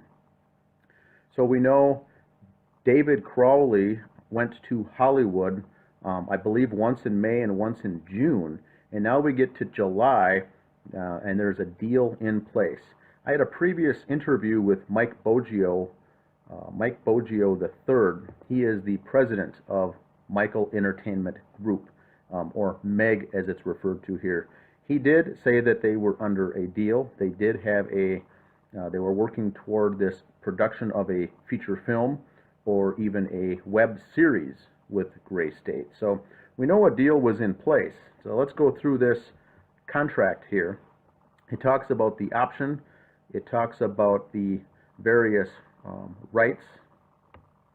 And let's go to the second page. I'm not going to get into the details. You can certainly pause this video and read it for yourself. But it talks about the various rights, the publishing rights, various bonuses, consulting fees, travel expenses, and so on. And then here's the final piece of it. Basically, the contract here is between MEG, M-E-G, and David Crowley for Gray State. Now, this contract, just to clarify, this copy that we received was not signed. So we know that a contract was proposed, or a proposed deal here was on the books. The contention that we had was that we don't have any proof that anything was ever signed, and this also leads us to believe that still doesn't answer that question. Nothing here says anything was signed. This was just a file of the proposal. So we know David was working on a deal, Meg was working on a deal. Whether or not it was a signed contract or not is another deal. Now, since this contract, we also do have evidence that came to light from David Crowley in PDF format once again, showing the invoice from a law firm called Lohman Abdul, Minneapolis-based law firm. And so we see an invoice here at the end of July, which also makes sense. July 31st was the bill. We see the previous deal was, let's go back to the date, July 25th is when they basically agreed on the deal. Now we get an invoice from the lawyers, David Crowley's lawyers, working on the deal. And let's go to page 2 of the invoice. Line by line itemization talking about the dates of work being done from July 9th, 10th, 12th, 15th, various number of hours and what was being done and by who. And page 3 of the invoice, dates showing here July 18th all the way down to July 30th. Now, if you look at July 25th, there's 3 entries there towards the bottom talking about revising and finalizing the draft between Gray State and MEG, the deal memorandum, teleconference, and the final draft. And so it's fair to say that David had a legal team, legal attorneys working on this deal. There was a deal, and legal team was involved, so sure enough, there was something in place. We don't know exactly what, but we've got evidence here to support that David Crowley was moving forward with some project. Now, the other piece of the puzzle, David had several companies he was working with, and several companies in the state of Minnesota that he owned. And so one of them, he had to get the release documents of the other individuals that he had business relationships with. This one here is a release agreement between David Crowley and Danny August Mason. Now, this is page 1, basically just releasing his rights. This was a legal document in PDF format that requests Danny August Mason to relinquish his rights and release his contractual obligations to the Gray State project. And there's page 1, and here is page 2. And so we see that the location here for the date and signature between David Crowley and Danny Mason. Now, the effective date is quite interesting here, and it's important. The date here, effective date towards the bottom, mentions August 1st, 2014. So his legal team writes up a release document as of August 1st to release Danny August Mason from any projects, because we know on July 25th David has an agreement of some sort moving forward with MEG, and in fact Loman Abdu was performing the legal work on that. The second one here is a release and waiver form also, and this relates to, if you look at the bottom, his business associate Mitch Heil. And Mitch was involved in Hothead Productions, Gray State LLC, and in highlighted there is a company called the Bullet Exchange. And so it looks like 2 release forms were sent out by David Crowley, asking these 2 individuals to sign their paperwork, signature, date, send it back, and they can turn it back to the lawyers, and they would have their rights relinquished here.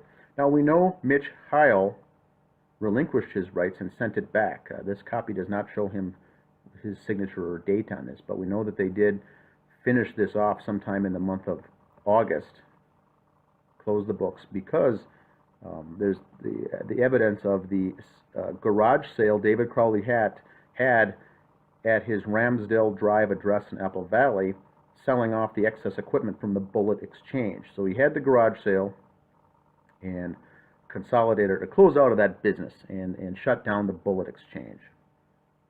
And then by releasing the rights here for Mitch Heil on Hothead Productions and Gray State, left only David Crowley to be in charge of Hothead Productions as the sole ownership of that. And then it was David Crowley for Gray State and Danny August Mason for Gray State LLC were the only 2 left. So Mitch Heil signed off. He did it to save the friendship and shut the business down, and to save the relationship. He'd known him from high school. So what we get next is a response from Danny August Mason back to David Crowley. Nothing happens in August. The effective date was August 1st to send this back. Nothing happened in August. Now we get to the end, toward the end of September, and there's a PDF file here that Danny August Mason writes to David Crowley. It's a little small here, but I'll blow this up. First, Danny says, I understand the agreement refers to Gray State LLC, and then he talks about the difference is between Gray State, the Rise LLC. And he was not aware of this other business, and he wanted to clarify that as far as getting an understanding of what this release form relates to. Now, the release form relates to Gray State LLC. Gray State, this is where some of the other confusion comes in here, and I know we've got a lot of members on the page and in the group, is the Gray State, the Rise, was a separate entity, a separate organization, a company. They actually formed a company for the documentary, Gray State, the Rise, the documentary. Gray State here just referred to as Gray State LLC, or Limited Liability Corporation, was the feature film, the full-length fiction-based feature film that was supposed to be made, produced, and shown on the big screen, or perhaps in a web series. This was the one that the contract is for, is Gray State only. And so the first bone of contention here between Danny August Mason is clarifying which company.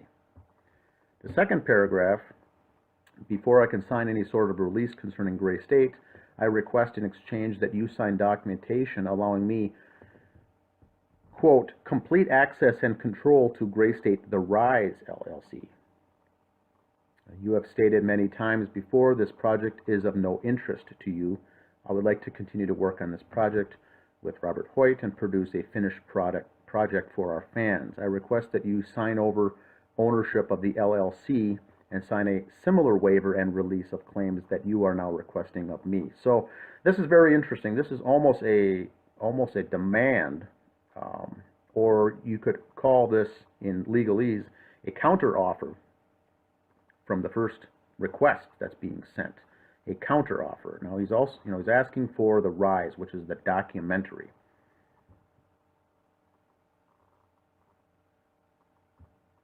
That David was working on toward the end.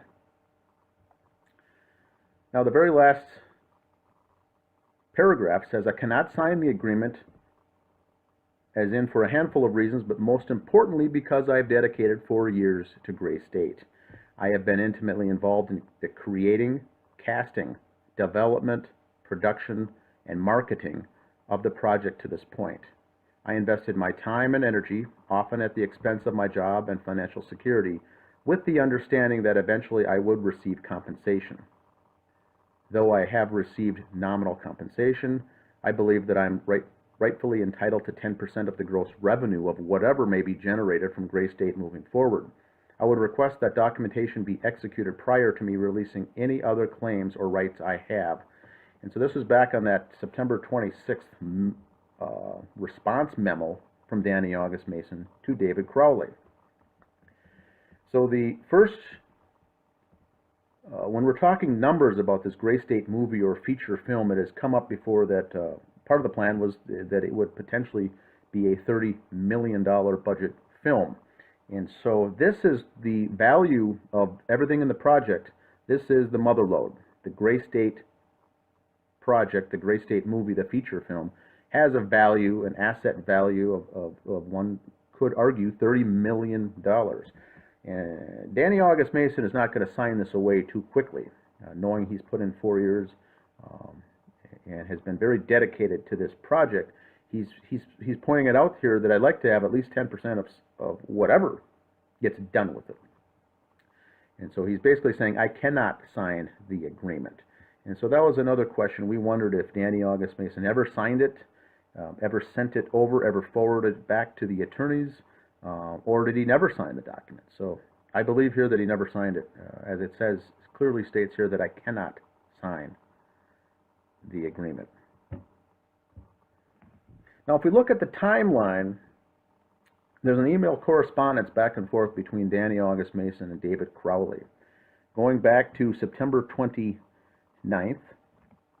and then a response on, I have it highlighted, December 9th, and then the final correspondence on December 16th of 2014. Remember, the bodies, according to police, they think the bodies were, all three were found deceased on December 20, were probably December 25th or 26th. The bodies were found by neighbors on January 17th of 2015.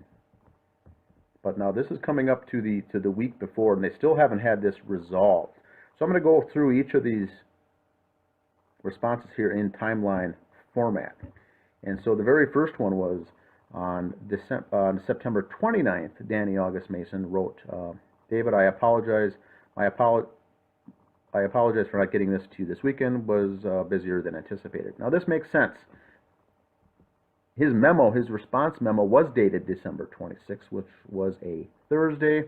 Danny Mason was obviously busy on Friday, Saturday, Sunday, and then Monday he gets to sending this out in the form of an attachment, his response. Now this is the end of September, so I think David was hoping all this would be wrapped up in August, like it was with Mitch Heil. And now we get to the end of September. Still nothing.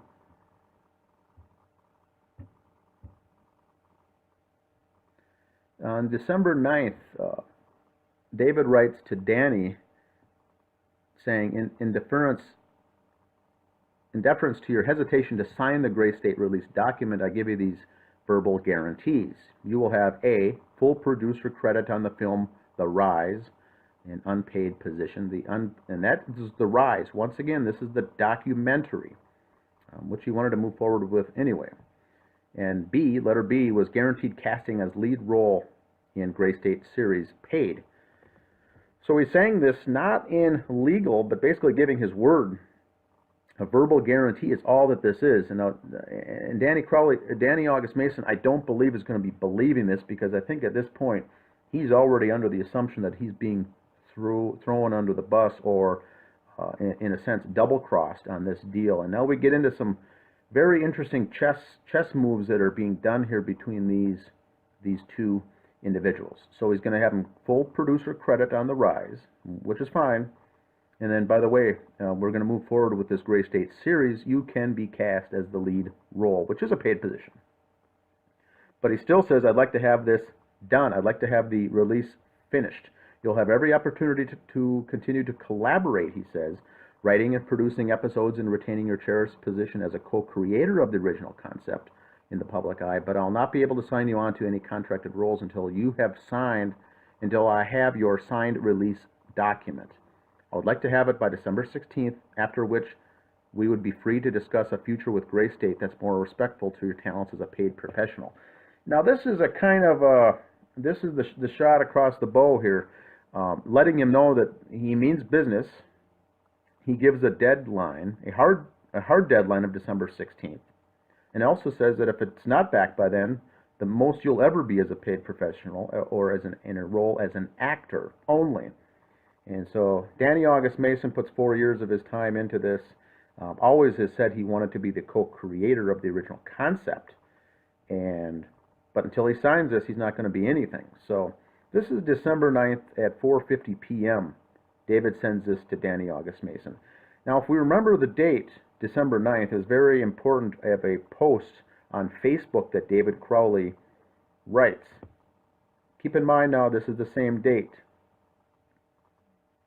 And I believe this is another chess move in this high-stakes game of essentially life or death.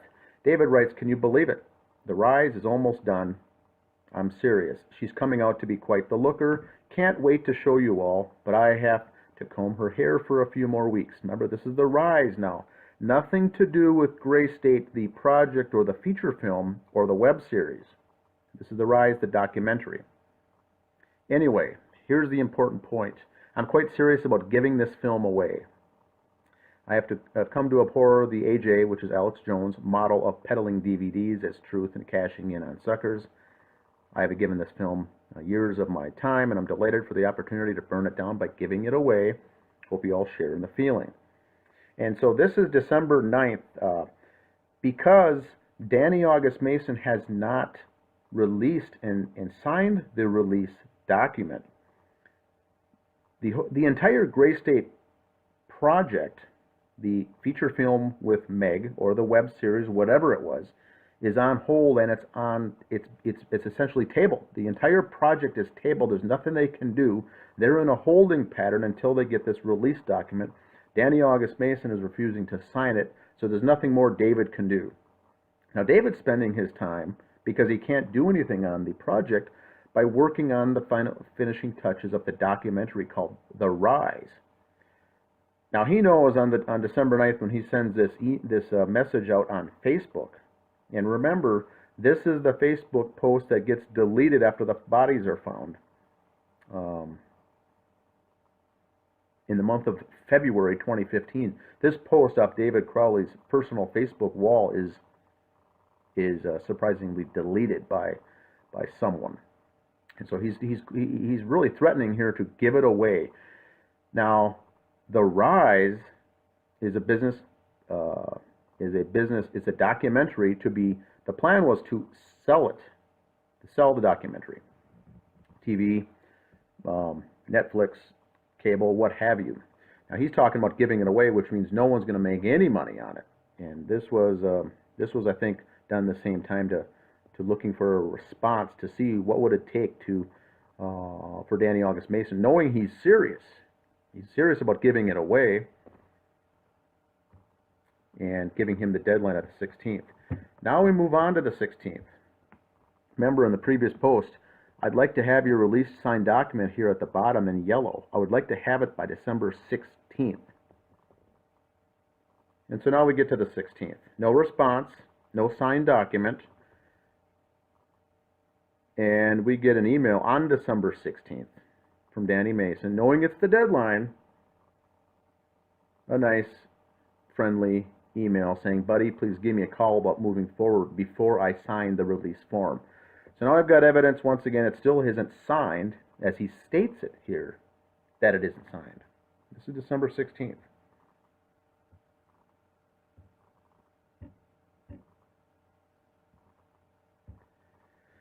So it gets to be very interesting here. We know that nothing ever comes of it. This is the last communication, I believe, between these two.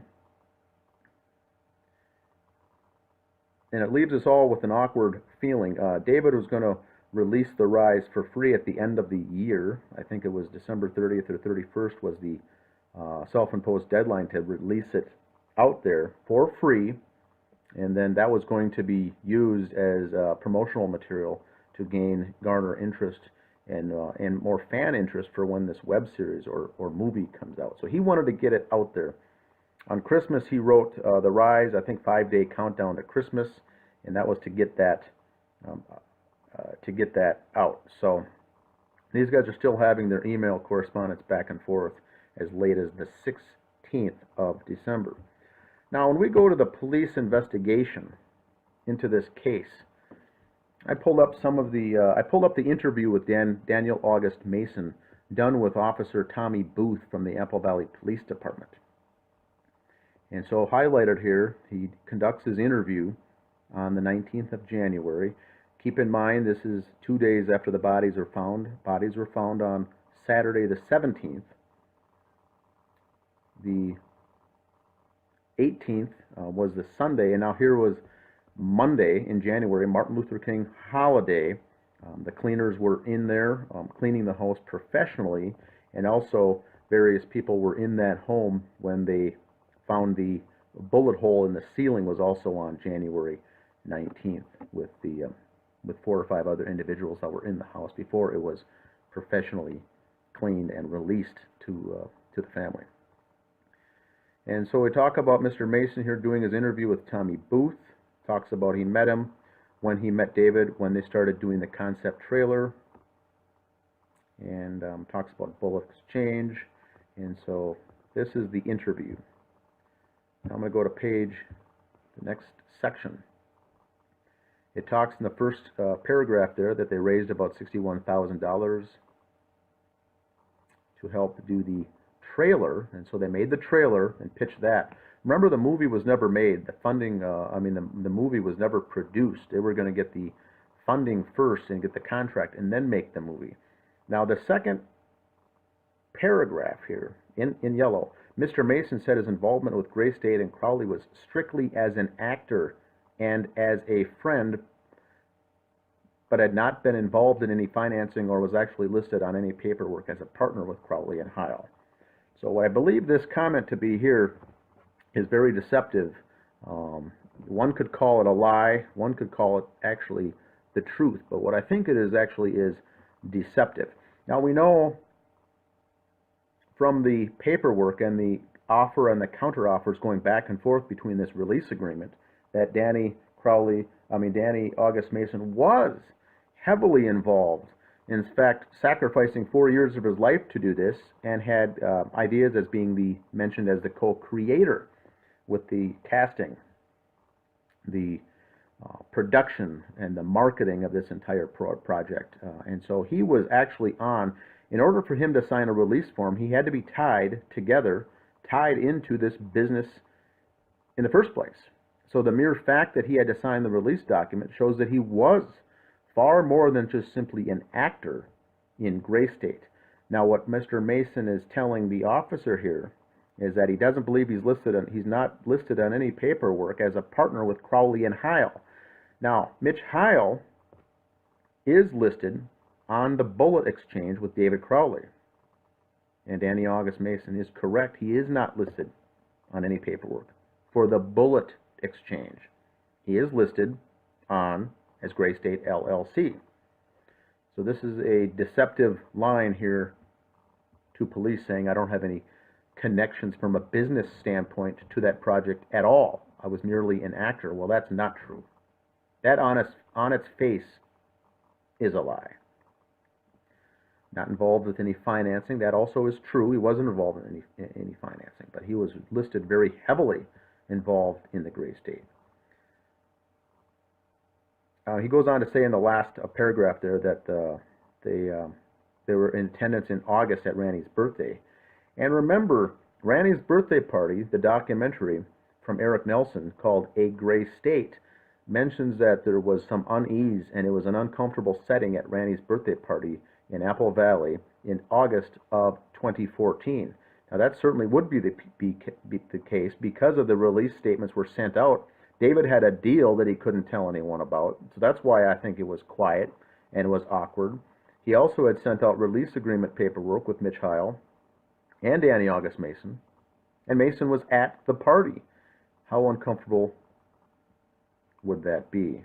So yes, there was some uncomfortable feelings there at that birthday party that no one really could let on. David had a deal that he didn't let on to anyone else even. Him and Komel were the only ones who knew there was a deal in place. Let's go to the next segment. Danny August Mason goes on to say in yellow highlight here, the last time Mr. Mason saw David Crowley was in September, but he could not remember the exact date in September. He goes on to say that he had come over to the Crowley's residence to talk to David concerning the movie and where the movie was heading. Then talked to David out in the driveway of the residence and stated that, quote, David had looked like he had lost a bunch of weight and was fragile. So there's two questions here that I have. We know that the release form was sent sometime in August with an August effective date, or even the end of July with an August effective date. Danny August Mason was there in attendance at the August birthday party. But after that, it appears they were on emailing correspondence only. I don't see any evidence to support that Danny August Mason went and talked to him on the driveway. This already was heading down the end of September, down an ugly path with this counteroffer being sent and the response back to David Crowley wanting the rights, making the demands about the Rise documentary. But feel free in the comments section of this video below if there was proof or evidence that Danny August Mason actually went there and talked to him in the driveway.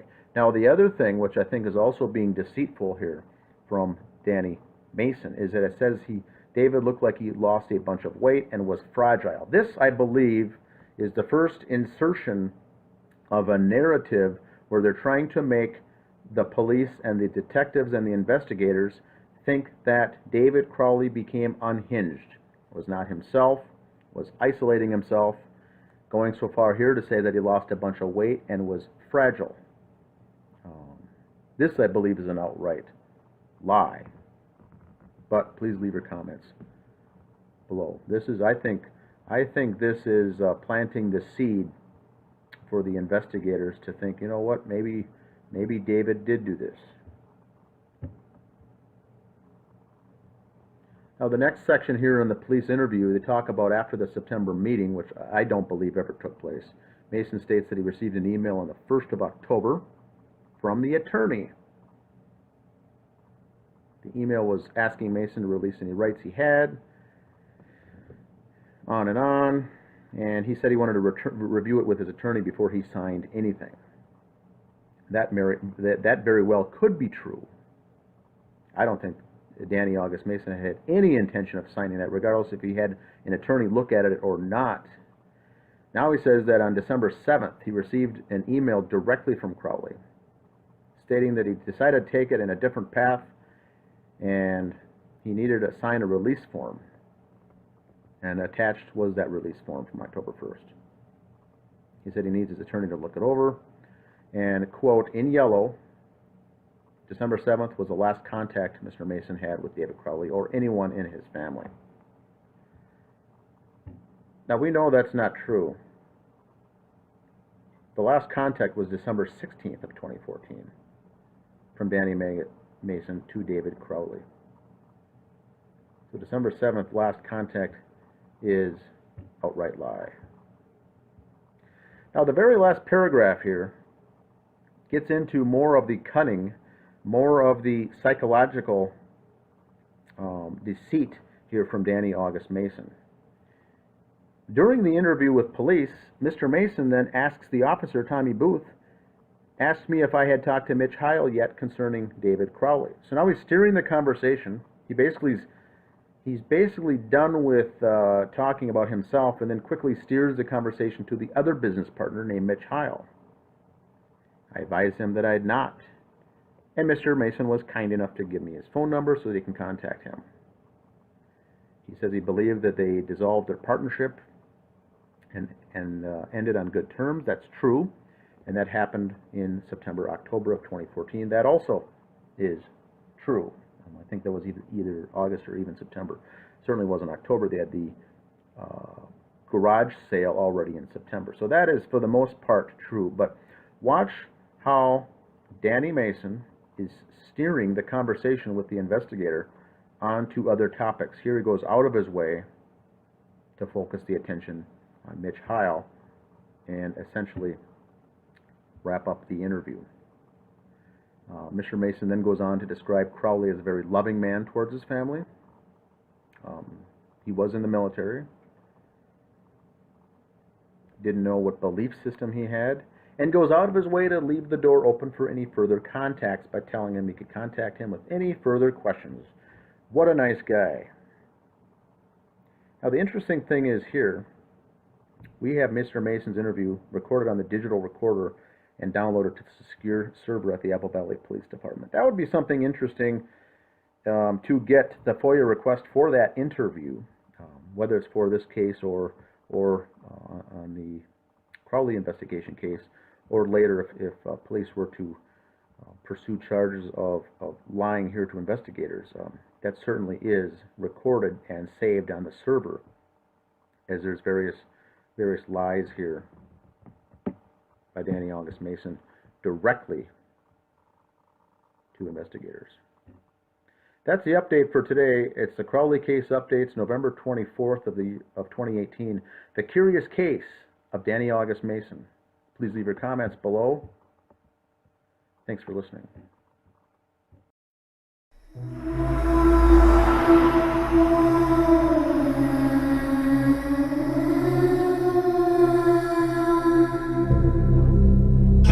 Are you interested in the paranormal, murder mysteries, cryptocurrency, and thought-provoking interviews? Then check out Crypt Rick's I've Been Thinking on YouTube, or every Monday night at 6 p.m. Eastern Standard Time. Studio A at Revolution Radio, freedomslips.com. Welcome to the Crypt.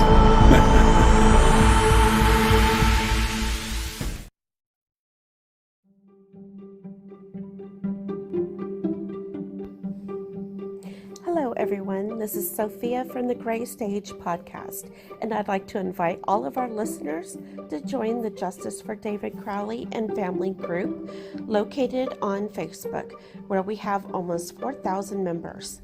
In this group, we welcome discussions regarding the case and have all of the documents located in the files section for everyone to review. If you like, you're welcome to visit Greg Fernandez Jr.'s website called The Gray Stage. It's located at thegraystagewordpress.com. You can find his book and all the official documents for this case at his website. Lastly, I'd like to introduce you to Catherine Michelle, who's a part of this podcast. Catherine Michelle has a YouTube channel under her name, where she mainly discusses the Crowley case. So please feel free to stop by and give her channel a like and a listen. Until our next podcast, keep seeking the truth and justice for David Crowley and his family.